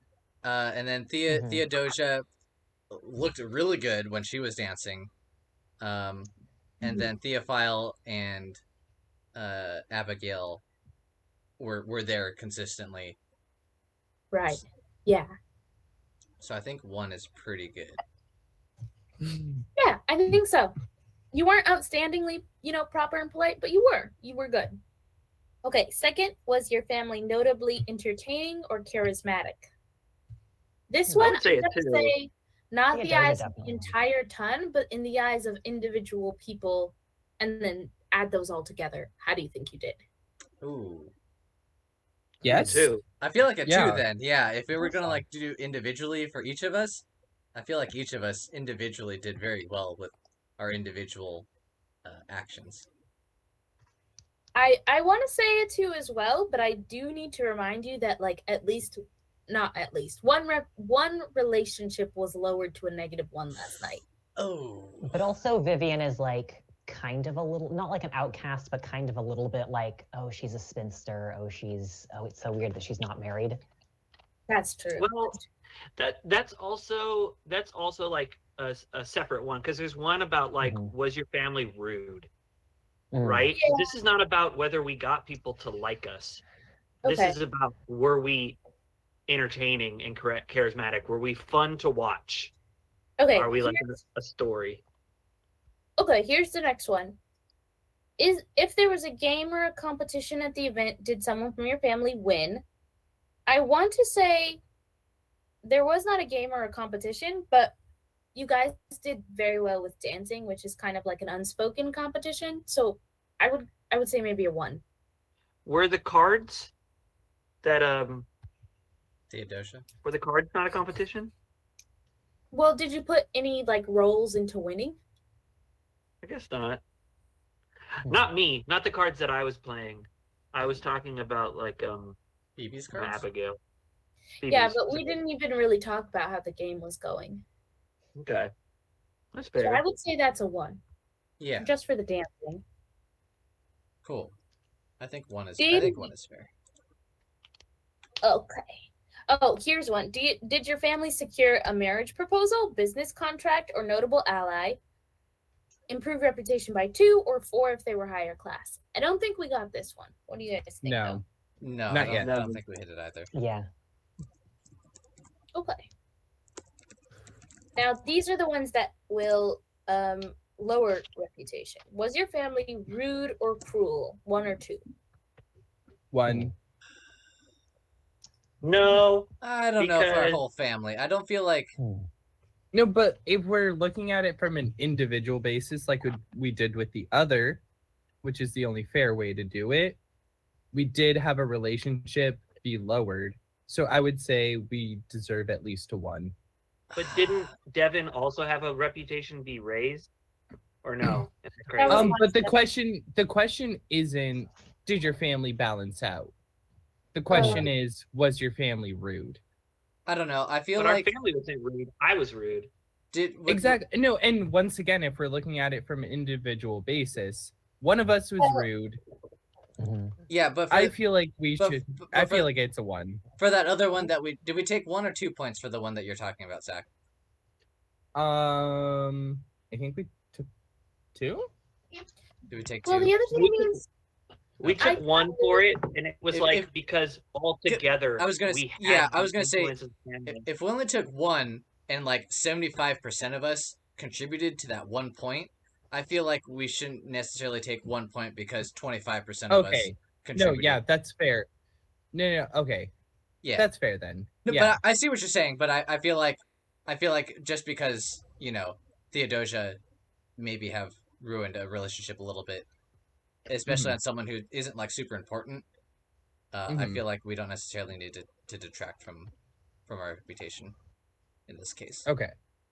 Yeah, I think we could establish it that for the future, we're gonna say like whatever the majority did. So more than 50% of you were not rude. So it requires, so for anything that's like we look at it on an individual basis, it requires 3 of the 4 of us to get 1 to point. Have participated. And then if all of us did it, we'll get 2 points. Tell me if you're thinking of it differently, Alyssa. I was kind of thinking that it's like at the end of it, when they're talking about our family, because this is about our family dice, would all of our collective stuff lead to people saying that whole family was pretty rude, or like that whole family was like pretty entertaining? That's kind of how I was like reading that's a good point. Yeah, because with the other one, even breaking it down to an individual level, people would still probably walk away from it like, they were pretty entertaining. We had a good interaction with whoever we interacted with from that family. Whereas with the rude one, realistically, people would walk away just, Theodosia's fucking rude. Yeah, I'm thinking of it as a sum of your individual parts. Yeah, I mean, even with the Theodosia aspect, that's a good way to put it. One person, right, that had a bad interaction. It wasn't like necessarily. And that's what I'm saying. They wouldn't walk away from it being like, the Scolthorpes are rude. They would walk away from it being like, Theodosia's rude. I see what you're saying. Yeah. No. So putting it like that was a great way to put it. Okay. So, was your family dull or boring? No. I think we were interesting. Yeah, I think you really put yourself into the game there. If there was a game or a competition at the event, did someone from your family come in dead last? Did any of you embarrass your family last night? I maybe irritated her grandmother, but I don't think I embarrassed her. I feel like Phoebe's the closest one to have done that, but I don't think she... I would argue that Phoebe embarrassed the family. Because Phoebe disappeared, right? And sure, like, we may not have noticed it super easily, and Grandma may not have, but it's Regency era. Okay. Someone noticed it, yeah. And that someone is going to say something to some people. And so I would argue that Phoebe embarrassed the family. Well, but what was the competition that was lost? Yeah, the competition was finding a mate. No, that was this one. We had said that the competition was just basically how you did at dancing. So I feel like in order to get a negative on this one, it would have to be someone was embarrassingly bad at dancing. So okay, you feel like not even showing up in the first place wouldn't be embarrassing the family? Yeah. No. Okay. Cool. Because there's a thing that is kind of silly, but like just choosing not to participate may mean that you're like undesirable, but it also may mean you're mysterious. And I think the difference largely has to do with how attractive you are. So there's probably several people here who think Phoebe is just so mysterious. Okay, it's definitely on perception. Cool. Okay. I'm just trying to be reasonable. I'm trying to be fair and argue for us to have negatives. I was with you, Zach. Yeah, right? Yeah, thank you. Okay. So I mean, don't worry about it too much. You're not going to get like a huge bump today anyway. Right. But did anyone speak improperly or out of turn in front of someone of higher rank or class? Oh. I don't think so. Well, no, now this would be where the shoe would drop, because this is if anyone did it, right? As opposed to same with the last one. Is Lockhart of higher station than than me? Than Theodosia, yeah. Lockhart is individually wealthy, but she's also a spinster. So I would say she's equal. Probably equal station. That sounds like lower station. Individually wealthy, not generationally. No, independently, as in like she has her estate. It's not big. Okay. I was misinterpreting that. Okay, yeah, that definitely makes sense. So actually, yeah, I would say she is higher rank, but maybe just like a decrease of 1. Okay. For this. Yeah. I think that's fine. Okay, so altogether we have +4 -1. That is 3. A family dice. Your family reputation is 3. Okay. 1, 2, 3. Dun, dun, dun, dun. Okay. D4, D6, D8. Wait. Jacob, am I doing this right? What would our dice be? It doesn't say here. So when the little tracker reaches either end, then the dice increases or decreases. We didn't set a family dice last time. We left it blank. Setting the family dice, what we had written, and you can change it if you want, but what we had written was like you start off with a family dice of like a D4. Yeah. And then for every family that you have that is friendly towards you, it goes up 1 size, and for every family that is negative towards you, it goes down 1 size. Oh, really? Yeah, at family creation. So as far as I understand, we were at a 4. We went up to a D6 because of the Basiltons, but then we would go back down to a D4 because we have 1 negative family, and then we would go down to a negative D4 because there's another negative family. Okay. If there's another positive family, we would be at a positive D4. But okay. I don't know. Yeah. Somebody please roll me a D4. Who? Anybody. I'll do it. Just rolling for the family. 4. 4. God damn. Who gave me these dice again? Was it you, Jacob? Yeah. They're hot. They fucking... Wait, so Alyssa, just so I know for my character sheet, what is our family dice at? Are we keeping it at a -4 or a D4? Negative D4. Okay. Okay. After your grandmother is done reviewing how you did as a family, and this is all something she does over the breakfast table, you hear a scream from the hall, and it sounds like Mrs. Bragg, your housekeeper. So your grandmother's gonna get up and rush over. Are you guys all rushing over as well? Yes. Yes. Yeah, I'm following. Okay. Mrs. Bragg is leaning back against a wooden console that's next to the wall, as if she's about to faint, and she's fanning herself, and 3 maids are around her fanning her as well, and someone's trying to give her a glass of water, and Lady Scolthorpe is going to say, "My God, what is wrong? What's happened?" And she's like, "It's gone. It's missing." And then she's going to wave her hand to the wall, and you will see a faded rectangle on the wall where the giant portrait of your grandfather, your grandma's late husband, used to be. It's empty. Grandpapa Scolthorpe? The man himself. And your grandmother is going to sit down and like wave her handkerchief in front of her. "My husband." I'm gonna wave. I'm gonna tell one of the maids to the maid holding the water cup. Go get some ice out of the special ice cabinet for her. She obviously needs to cool down. There's a special ice cabinet. You mean like a freezer or something? Well, no, because like back in this time, you had to have like, it was like a whole thing to have ice. Yeah, I got you. Yeah, so like you would definitely not give ice to the help usually. Right. Okay.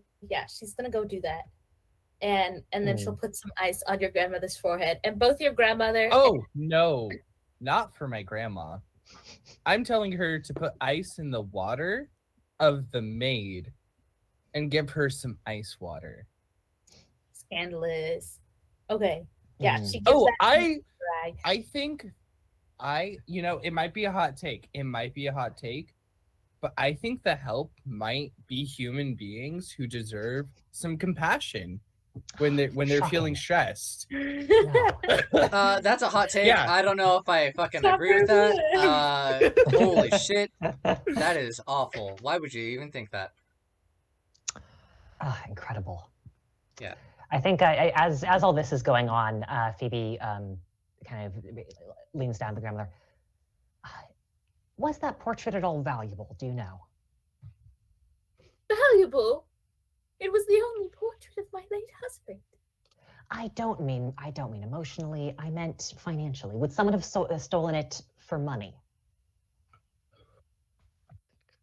It was done by the famous Pierre Beauchamp of the School of Modern Painting in France, young lady.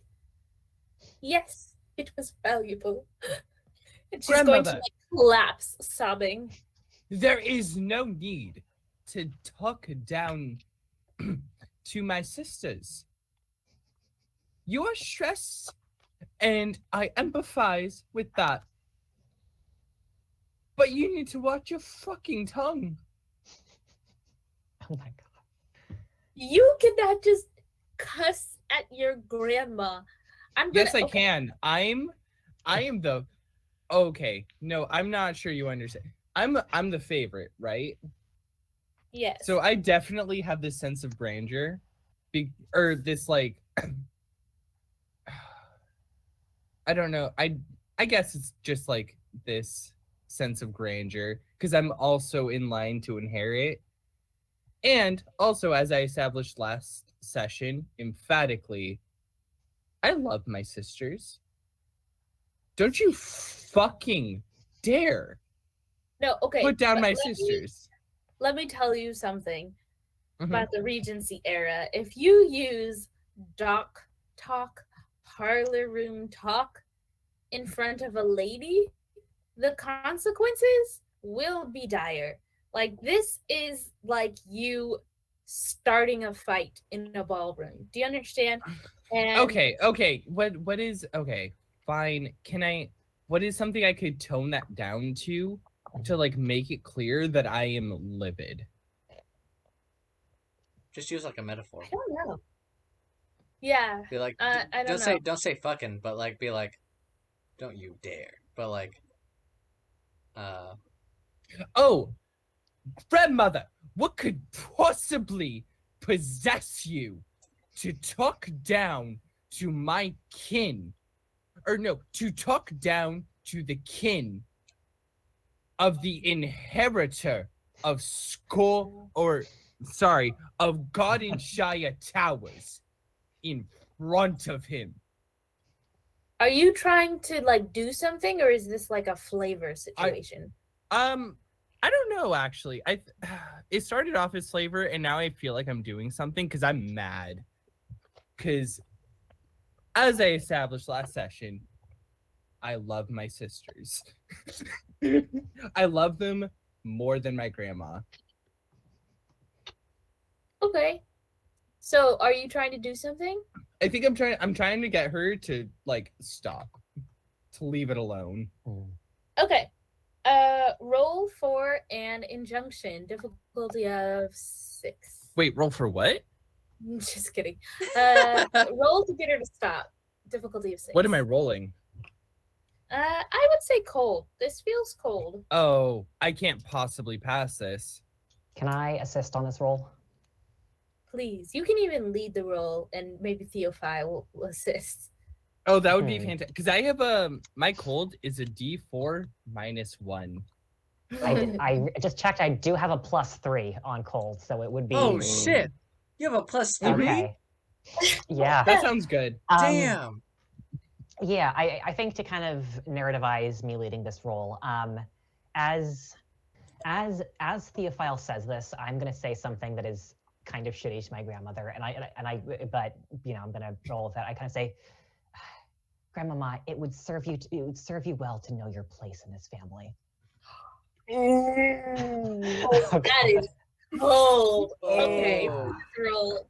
Oh. Okay, wait. So what do I do here exactly? So you, if I'm correct, you roll your cold die, but you don't take any modifiers, so you don't take the -1. Oh, okay. Ooh, a 3. I got a 7 + 3 is a 10.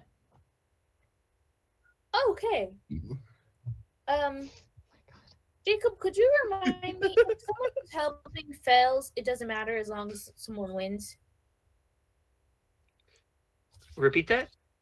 Could you remind me, if somebody who's helping fails the roll, it doesn't matter as long as somebody succeeds, right? No, you add them together. Oh, right. Okay. So yeah, you guys won by a lot. Your grandma Oh God. looks shaken to her core, and her face is going to kind of freeze as if suddenly she is remembering her place, and that place is nowhere. No, and for a flavor thing, I would like to end this. Theophile leans down, very close to his grandmother, and kind of, like in a very like, you know, family lovingly way, brushes her face. I love you, grandmother, but you will always come after my sisters. I will take care of you until the end. But if you attempt to poison me against my sisters, or them against me, I will throw you to the wolves. Oh, fuck. You guys are so cool. Yeah, that's me. Oh, I feel like Abigail's gonna so walk Grandma away from this situation so that she can. I think Theophile, put your relationship with your grandma to +2. Oh shit! Did it go down? It did. Fantastic. Phoebe, no, honestly, I'm glad it did. Your grandma at a -2. Oh no! I love that. I want to say. Oh, go for it. I was just gonna say I want Abigail to walk grandmother away from all of this. Yeah, go ahead, Jacob. Your grandma's leaning on you as if she doesn't have the strength to fully stand right now. Yeah. And I'm glad that our relationship has deteriorated because I don't like the way she talks to my sisters. Yeah. And I don't appreciate it. Once I'm the Baron of Gardenshire Towers, my sisters are free to do whatever the fuck they want. Yeah, I just have to hold on till then. This is a spoiler warning for Game of Thrones, you know, that show that came out however long ago. But you know how the end of season 1, Ned Stark dies? Uh-huh. And he has to die in order for all his kids to flourish. Yeah. In my mind, that's a thing that is good in literature and games. You have to metaphorically kill your father to grow. Yeah. And in this case, is it we have to metaphorically kill our grandma?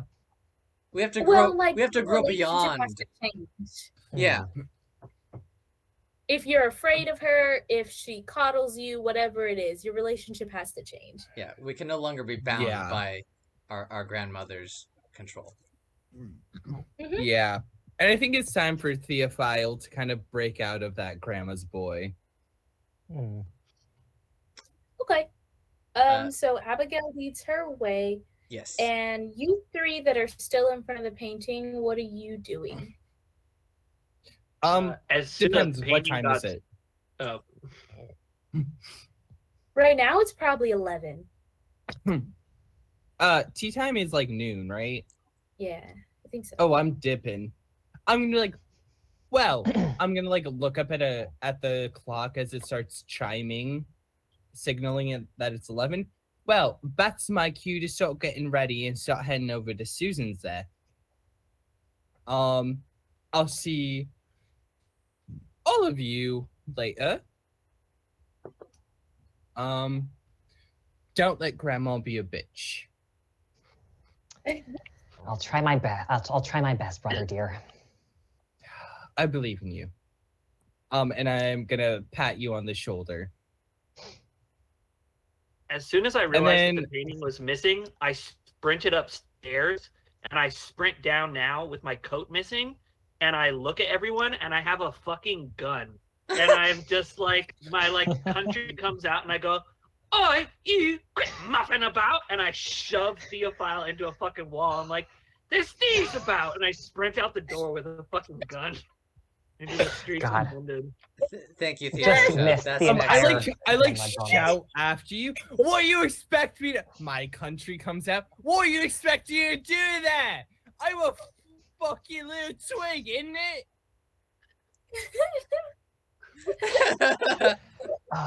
You definitely couldn't hear me, but I'm just shouting at an open door.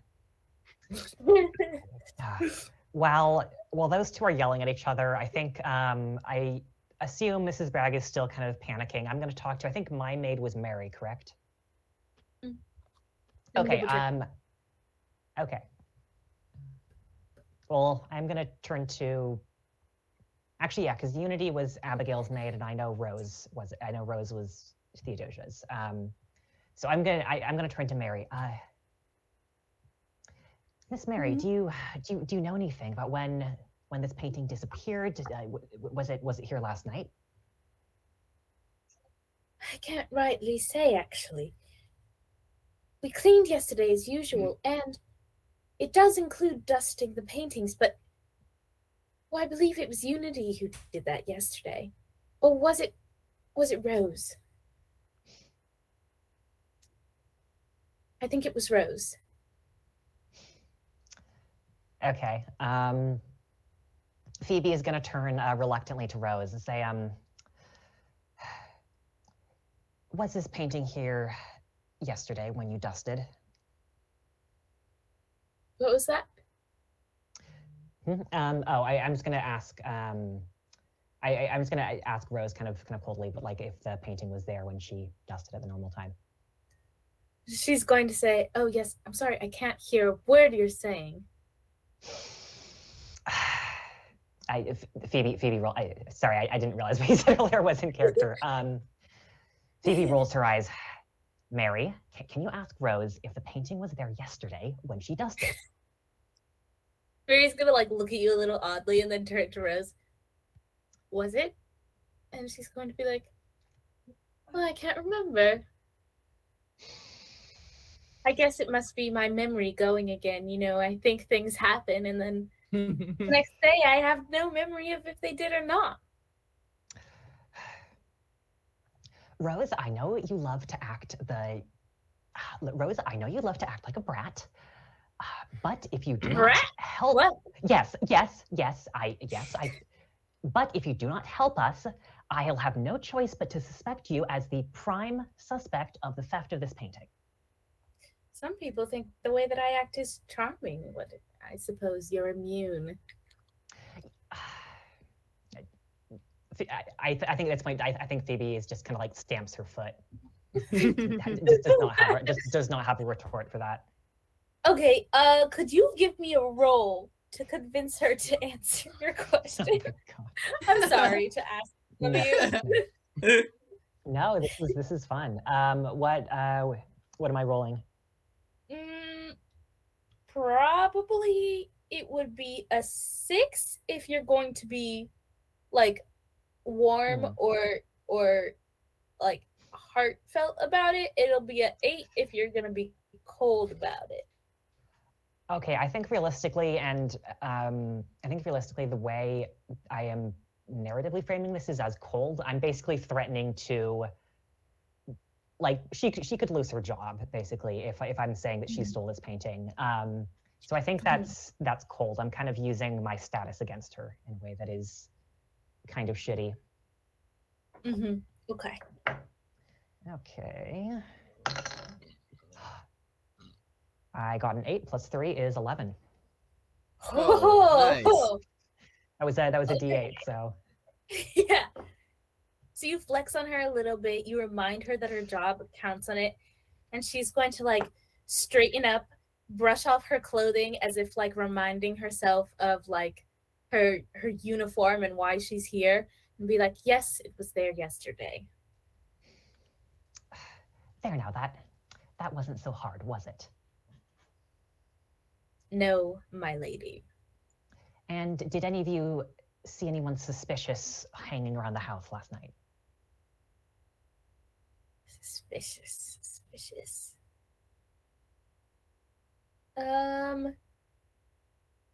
Unity is going to say, well, there was that mail carrier. I thought it was a bit late for mail. Interesting. I will have to look into this mail carrier. Wait, I have an out of character question since I'm not there. Oh yeah. Okay, so we are at an estate in London, correct? Mm-hmm. Why was the only image of the late patriarch of the Scolthorpe household kept at an estate in London and not kept at Gardenshire Towers? That's a very good question. I wonder if maybe, sorry, can I suggest something? Yeah. I wonder if maybe like if her grandmother has a strong enough emotional connection to it, maybe she moves it between houses, like when she moves during the season or something. I was just going to suggest that because at this time, families did spend 6 months in London and then 6 months in their country home.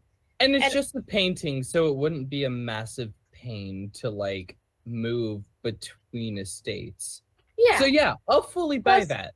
I like, needed an answer. Yeah. Plus, also, I have an aunt who like brings a painting to our uncle of our uncle to family reunions. I think it's really sweet. But anyway, is he dead? Yeah.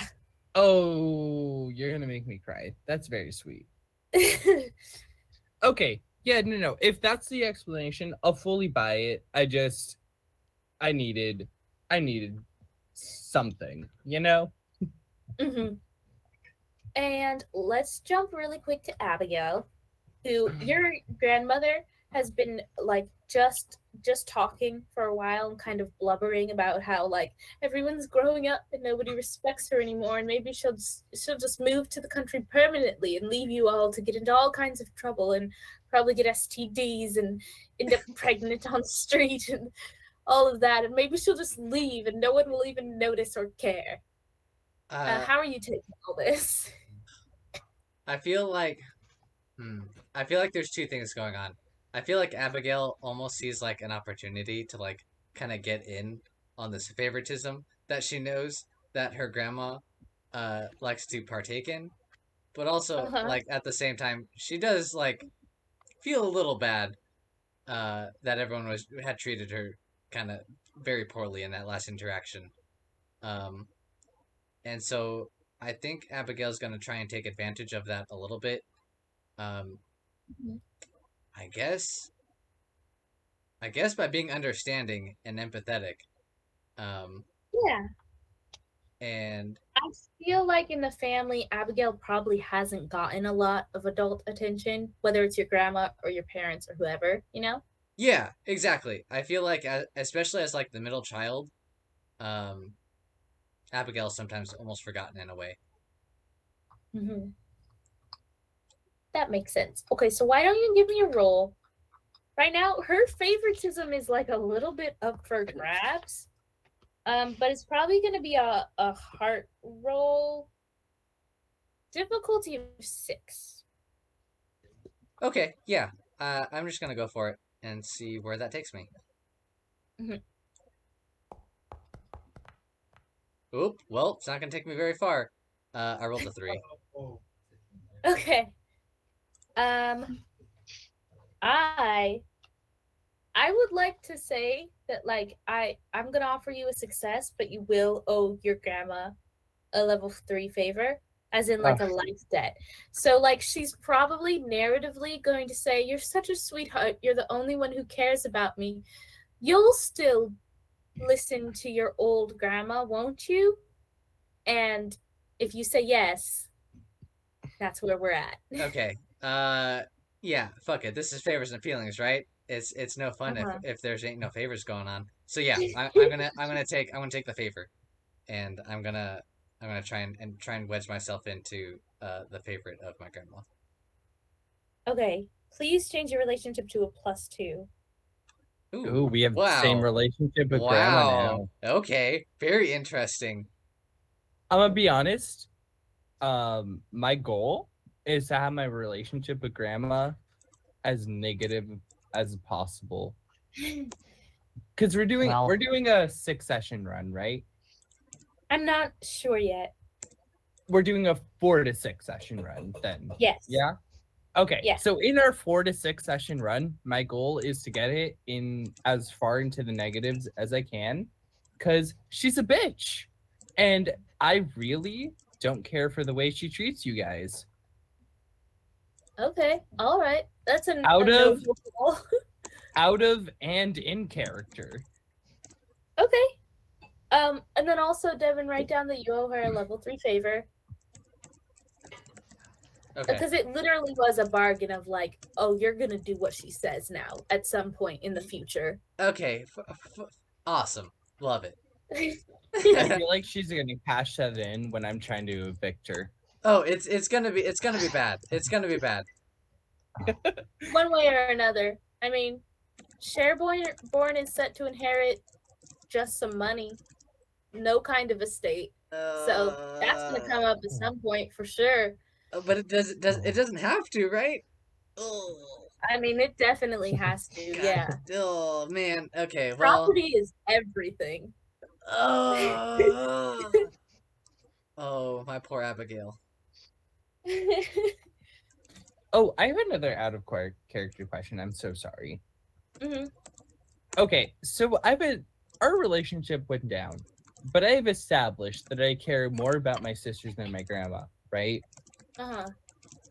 If through mechanics I were to increase our relationship, right? She would still be aware that my sisters come first, right? Yeah. Good.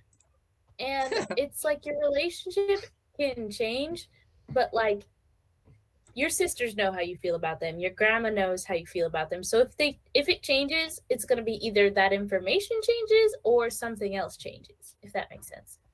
Just like she becomes more okay with it. Yeah, and you do something else to like increase your relationship. Unrelated to that. Yeah, because, the fact that Theophile loves his sisters isn't going to change. If this were D&D, he'd be a paladin of devotion, and his oath of devotion would be to his sisters. Mm-hmm. Paladin can always become an oathbreaker, man. He wouldn't break his oath. Actually, while we're at it, let's jump to Theophile. You have 1 hour until your tea. Did you and Adolphus, I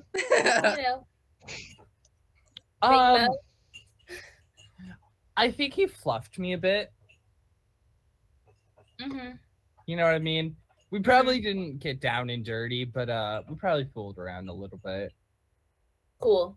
And you're dressed and you're presentable in a reasonable amount of time. I look fantastic.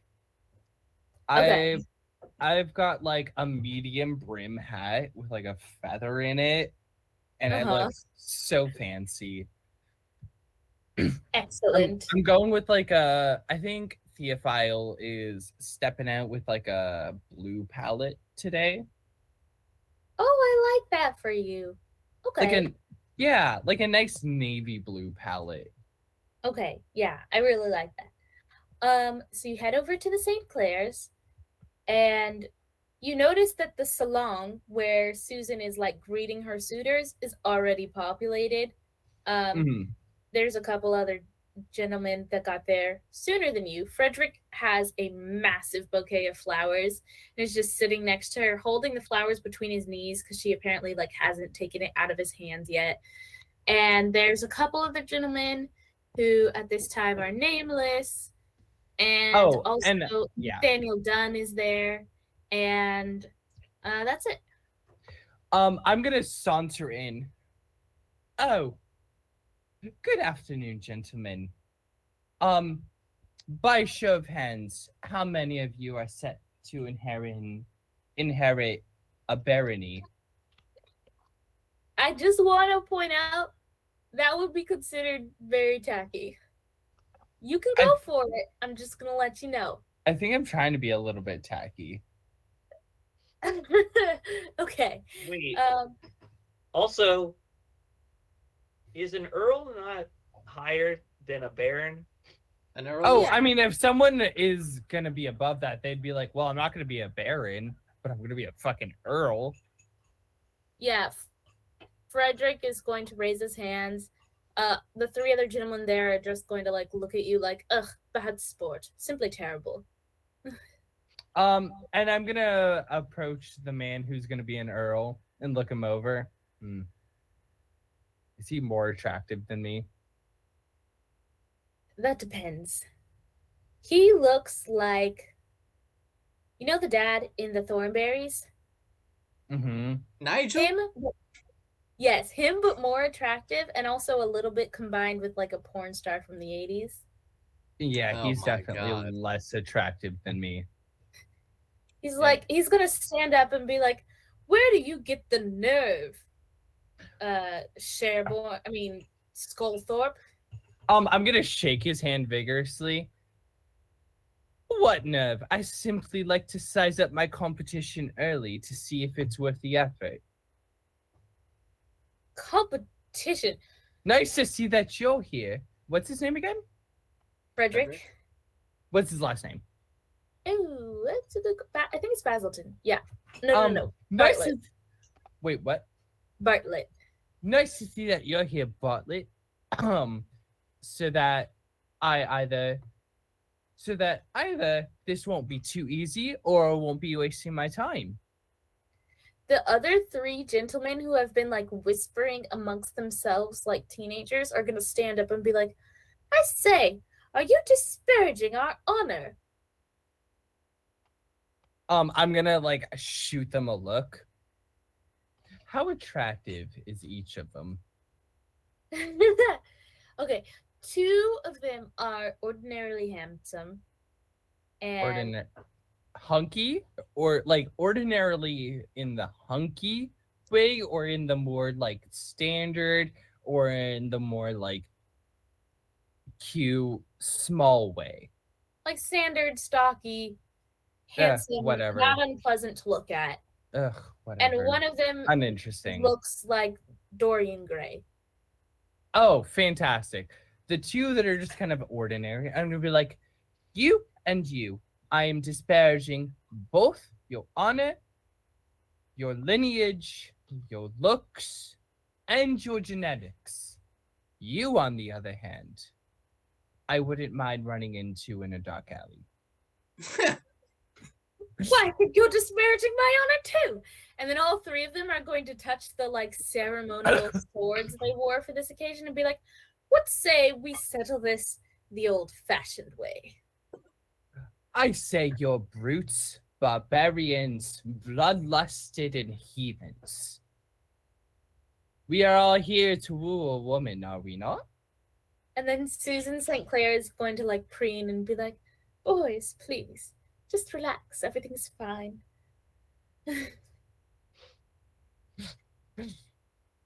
Oh, Susan. It's nice to see you again. Quite some time since I've seen a duel, though.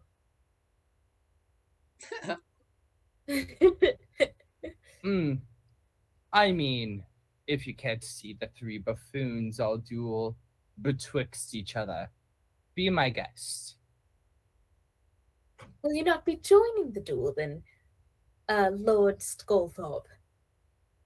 The Scolthorpes are known for duels of wits and not of iron.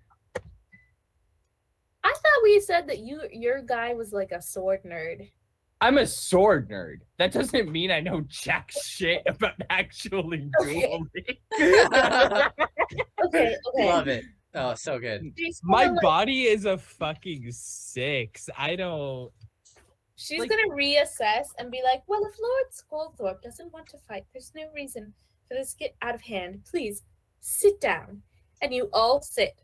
And then you begin the magic that is tea, where you pretend to be interested in what each other is saying when really you're just like kind of showing off. Oh, no. Susan St. Clair. That's where I'm going to win out on everybody. I'm genuinely enthralled in every single thing everybody has to say. Okay, please give me a warm or a heart roll to... I'm going to give you a heart roll. I'm going to set it at a difficulty of 4, because I don't think you're fighting with the sharpest wits in the ton. So, Alyssa, that's a 14. Okay, you obliterate these guys. They don't know you've insulted them until like your 3 one-liners pass. Oh, no. I'm so sorry. I'm not insulting anybody. Once she comes out, I'm not playing the dirty little shit. Anybody who speaks up, I'm participating in the conversation, engaging in a meaningful way. Okay. Yeah, yeah. Even though it started rocky, I think that like most of them are gonna walk away from this thinking you're like a good chap. Mm-hmm. Yeah, okay. that's my goal here. Is like someone speaks up, just like talking about how they're set to inherit like this little rocky isle off of the Scottish Highlands, you know? And I'm like, oh, I've never visited there. I've heard it's absolutely breathtaking. You have to let me come up for a holiday one of these seasons. You know, that kind of thing. Like, I'm just being the best sport. Okay. So that's great. Everyone feels like you're just so charming. And let's jump back home where the three ladies of the house are going to the very casual but very mandatory tea. Oh, And of course, Cornelius came specifically to see Abigail. Yes. And he's going to just sit next to you and kind of like watch you. And you can maybe give me a heart roll, difficulty of 4 if you want to figure that out. But if you're content just being watched, like that's what's going on. No, I'll go ahead and make that roll. Okay. I definitely would like to know what the fuck is going on. You said heart roll? Mm-hmm. Difficulty of 4. I got a 5. Hell yeah. Awesome. Okay. You think about it for like a few minutes and you realize like he's a simple guy, you know, a simple guy. He likes simple pleasures. You told him last night that he could find a lady to be his muse, and he decided like that is what would give his empty life as an earl meaning. So he's like trying to be inspired by you right now. Just watching you. Every movement you do, he's like composing lines in his head of like the way you blow into your hanky or whatever. God damn it. Okay. Are all three? I'm just. I want to paint a picture of this scene. Are all three of us ladies in the same room? Like, are we all just like? Is it like a group setting, or do we? Yes. Let me paint you a picture. So this room is probably well lit, and you get like sunlight at this time of day. It's like made for taking tea. There's probably a piano and a few couches, and you're all three there. And it's like a particularly cruel part of this whole process because the ladies who don't have suitors just sit on another couch listening to you make like boring chit chat with your suitor. Oh God. Devon, modern day, finds this absolutely terrifying. Abigail, dang. I feel like Abigail, after having talked with Grandmama, feels like she has like some sort of obligation to like try and do her best at like impressing her suitor. So I feel like Abigail's gonna try and engage with Cornelius, and I feel like the only thing that she really knows about Cornelius is his poetry, and so she's gonna engage with him on that level, and maybe ask for a few more poems from him, and see where that goes. Okay. Could you please give me a roll difficulty of 4 just to see if you don't like say something completely off? Yeah. Here? Yeah. What type of roll do you think that would be? Would that be another heart roll or something else? I think it would be warm probably because this is like a superficial charm here, right? Okay. Well, okay. Abigail's not great at being warm, so we'll see if I can beat this. Definitely not, actually. I definitely rolled a 1 on that. Yeah. Okay. I think he's going to read you a poem or recite you a poem that he has memorized.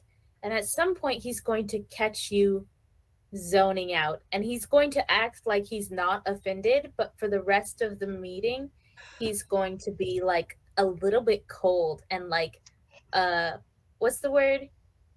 Like where you're pouting, basically. Yeah, no, I know what you mean. Yeah. So there's that. And then while you guys are there, another visitor drops by, and it's Horatia. Ooh. And she's going to walk up to Theodosia and Phoebe and be like, thank God I don't have to stick around for those god-awful teas anymore. How are you doing?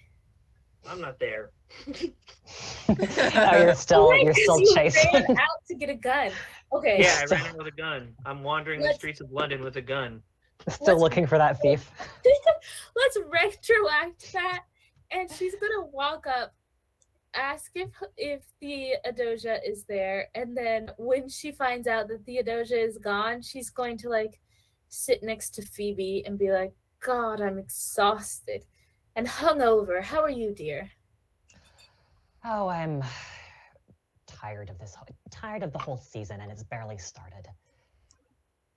I know the feeling. You were the one that got married. Yes, I was married for 2 reasonably happy years, and then my dear Bartholomew, I was told he passed away while traveling to the Americas. It was quite tragic, and of course, having no income of my own, I was forced to return to my family home. And you liked him? I suppose so. Perhaps more at the beginning than I did later on, but he was a tolerable husband. And you don't have any children about, do you? And she looks around terrified, as if like they're gonna come running out from under or something. Goodness, no. Between you and me, between you and me, Lady Basilton, I would make a terrible mother. I've had few enough role models that I don't trust myself around small children. Oh, certainly. And then she's going to pop open her little box of snuff and be like, do you want some? Why, thank you, darling. Yeah, Phoebe absolutely immediately snorts some, yeah. Okay, while you two are getting high, let's go see how Theodosia is doing, sprinting through the streets of London to hunt down the thief. Well, I think I wandered around our block with like a musket for like a full hour. And then I think I realized I wasn't getting anywhere, so I went back, put on my coat, grabbed 2 pistols to replace the musket, and stowed them carefully under my my hunter green jacket. And then I went back out on the town, and I don't really know what I'm doing. I just know that someone stole like a photo of like the only person I looked up to in this entire family, and now it's fucking gone. Were you there when Phoebe found out that like the thief was possibly a mail carrier that wasn't supposed to be there? No, I was upstairs grabbing my gun. Okay. I do think it's possible that maybe like Theodosia could have like run into me while she was getting back to get her coat on. Like I could imagine that happening. That could have happened, yeah. Yeah, I think it's a good moment to like look at what Theodosia's childhood was like. So paint me a picture of a flashback of you and your grandpa. Yeah. I think I'm very young, and I am outside, and I'm watching Theophile try to shoot clay pigeons, and he's just not at all interested in it. He would rather be inside with his books and his swords and such. And I'm waiting until he goes in, and I think nobody's paying attention, and then I tell one of the servants to pull, and then I think I knock one out of the sky, and then I think my grandpa is like kind of fascinated by this in a way where like he thinks it's kind of a novelty. And I'm the youngest daughter. I'm the least attractive in terms of like passing things on, right? Like I'm last in line. I've just kind of been like a nasty little tomboy my whole childhood, refusing to do anything feminine. And so I think there's been a couple times when my grandfather was young where he would take me hunting, and we would go, me, him, and the gamekeeper, and we would catch rabbits out on the field, and we would cook them, and then he would tell me stories about what it was like when he was in the war. I think he fought in the Revolutionary War, like on the side of fucking Britain, trying to stop America from happening. And I think now that he's gone, and America is very clearly becoming its own thing, and it doesn't seem like there's any chance that America will go back to being British. It kind of feels like all of his stories were for naught, and all the fighting he did is just going to be forgotten as something that the losers did 100 years from now, 200 years from now, and that painting is gone, and I want to find it. Yeah, 100%. Probably during like one of those missions, he's gonna tell you about like when he met your grandma when she was like young and idealistic and like as outspoken as she is now, but not as cranky, and like how much he like loves somebody with spirit, and at some point he's just gonna say you're someone with spirit, and this society will try to crush you and trap you, but you mustn't let it happen. And yeah, and then we can jump back to the present. I'm gonna say let's go to this evening when you're all at dinner. Your grandma hasn't come downstairs from her room all day. She's upstairs with like a headache or something. And so you're just having like a nice dinner, and it's probably, correct me if I'm wrong, it's probably more talkative with your grandma not here. Oh, yeah. Yeah, definitely. Oh, since Grandma isn't here, I invited all of our personal servants to come eat with us. Okay, awesome. And you're having your dinner, and then halfway through your dinner, the front door is going to burst open, and your very tall, long-necked mother, and she's like a very buxom lady, is going to sweep into the dining room and be like, "My dears, we're back. The Americas were wonderful." And she's going to plop into a chair that like wasn't there a second ago. A servant just rushed over with it because they know how she is, and immediately start talking about their travels, like without pause, while your father just carries in one load after another of like suitcases and like directs the servants to like take them upstairs and all of that. And I think that's where we will end for tonight. Oh dear. Oh, nice. So, are we gonna pick up with the epistolary phase? Yes. So the next phase is you all get to write letters. So if you want to like think about them ahead of time, or even like draft a little outline ahead of time, you don't have to. I know it's just hard for me to like do this stuff on the fly. So that's what we're gonna do next session. Okay. Who are we writing letters to? Like whoever you want. Oh, okay.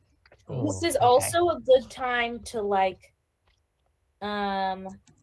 spread rumors if you want to. You can use letters to activate bonding moves, create new secrets, or describe your downtime. Ooh. You get one. So make it count. Oh, you only get one. Okay. What if I say just for this time we get two because it's the beginning? I mean, you're the dungeon master, so you can do, or you're the storyteller, so you can do whatever you want. Yeah, I think just for this one we get two to start some stuff, and then following this we just get one. Okay. So are we writing two letters, or are we just like, well, our one letter gets to include two of the moves? You get two letters. Okay. And you can do any number of moves in one letter. Oh, okay. Awesome.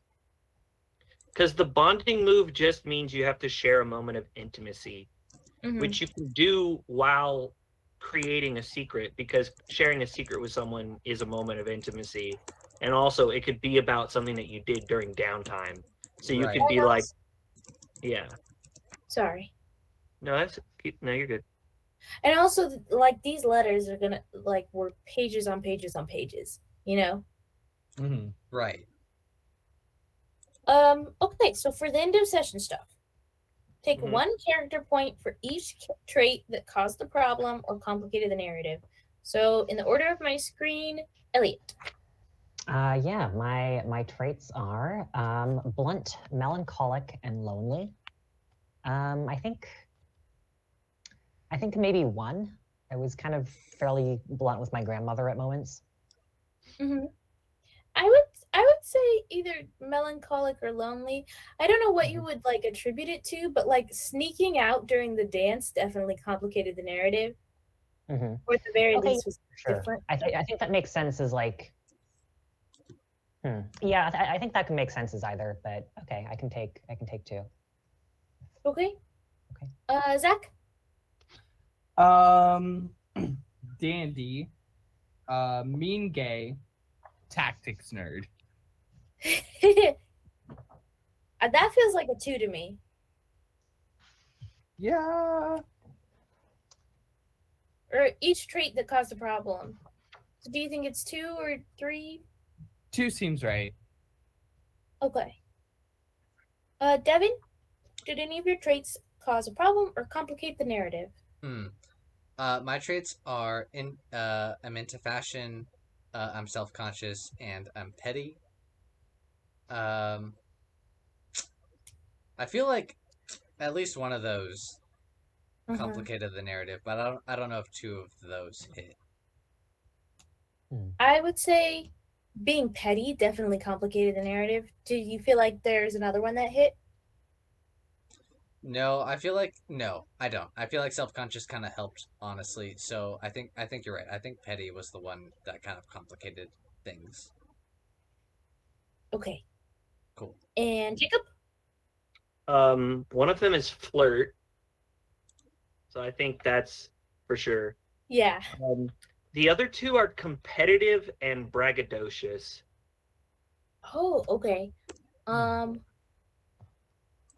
I feel like being braggadocious kind of did, because Horatia invited you to like the special ladies club because of like what a show off you are and like how like interested or intrigued she was, you know? Yeah. In that case, I was thinking about crossing off one of them and replacing it with the trait verbose. So because I keep getting into issues with grandma. Yeah. So I'm gonna cross off competitive and put verbose. That makes sense. Okay.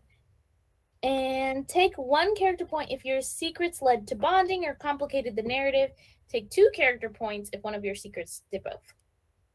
Or multiple. Question. Can we take 2 if multiple secrets caused complications? Mm-hmm. Okay. Ooh. Spicy. Yeah, I think I am gonna say. Oh, dang! I'm very curious about your secrets, Eliot. My secrets did not come into play this session, so I will maybe try and work on that next session. My secrets ever so slightly came into play. Okay, so that's probably 1, huh? Mm-hmm. Okay. What about you, Jacob? No secrets this time. Okay. And then one second.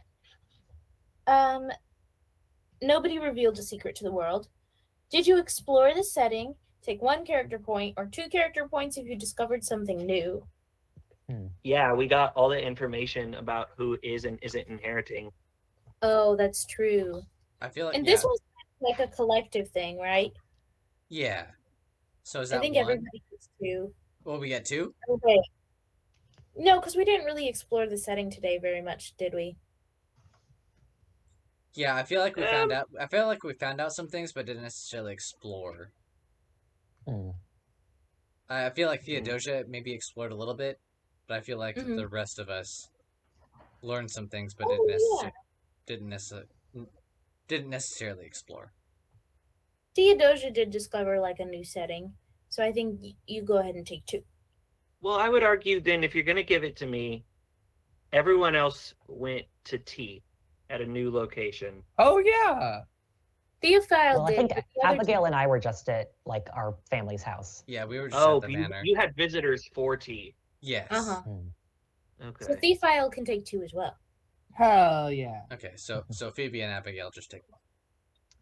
And finally, did the nature of your relationship with another character change? Take 1 or 2 if it happened with multiple characters. Just 1 with me, right? Your grandmother? I think that's it. Theodosia, one of yours did. Does me like owing a favor to Fern mean that my relationship with him has changed, or is that just separate? No, I think we just do it if your status with them changes. Status, okay. So you're just a 1 this time. Yeah. Or my grandma hates me even more. Can I ask if your numerical status didn't change, but you went from being friends to being like lovers, or from being like talking to being engaged, would that count? You think is like a change in like relationship? Okay. Like if the nature of your relationship changes, but the status stays the same, I think that would also count. Okay, well then, would Abigail have gotten 2 points then? Because I feel like, okay, cool. Yeah, there's 2 people who would like probably consider themselves one of your suitors. Okay, excellent. So do you guys want to see my attempt at drawing Theodosia? Yes, please. Oh. Oh, yeah. cutie! Oh, I love Theodosia. Also, I'm not going to share this right now because it's very much, some chunks of it aren't colored, but I started like a little sketch of like all of our player characters in like our party outfits, basically. Oh, how Oh my cool. God. I might post that to the Discord at some point. Yes, Hell please. yeah. That would be awesome. I was possessed by, you know, my 17-year-old self who loved drawing Regency fashion. That's so cool. That's awesome. Did you ever read Jane Austen books? Oh, me? Mm-hmm. Oh, yeah. I mean, I haven't read all of them, but I think I know I watched a lot of the like Masterpiece Classic adaptations of a lot of the Austen novels as a kid, and then I've read quite a few of them. I think I've read Pride and Prejudice, Persuasion, Northanger Abbey, Sense and Sensibility. I think just those 4. That's a lot, though. Those are the classics. Although Emma is probably my favorite. Oh yeah, I read like 50% of Emma like when I was in high school and didn't finish it for some reason, even though I really liked it. Yeah, I really like the movie with Anna and Anya. Oh yeah, the what's her face, Autumn de Wilde adaptation. That one's really good. Can't find it. I've watched way more than I've read because Alyssa got me to read Pride and Prejudice, and it'll be like 3 pages before they say, like, they don't say like blah blah blah blah blah blah. He said, and he reached into his pocket. Blah blah blah blah blah blah blah. They say once at the beginning who's speaking, and then it's just 3 pages, and you're just meant to keep track of. You just have to remember who's talking. I'm just meant to guess. Just out of curiosity, do either of you have do you guys have any thoughts about like, do you prefer the like 2005 Pride and Prejudice or the 1995 miniseries? Oh, Alyssa this has is a some huge thoughts. point of contention between like my mother and my grandmother. They have fought over this. For real? Yes. Yes.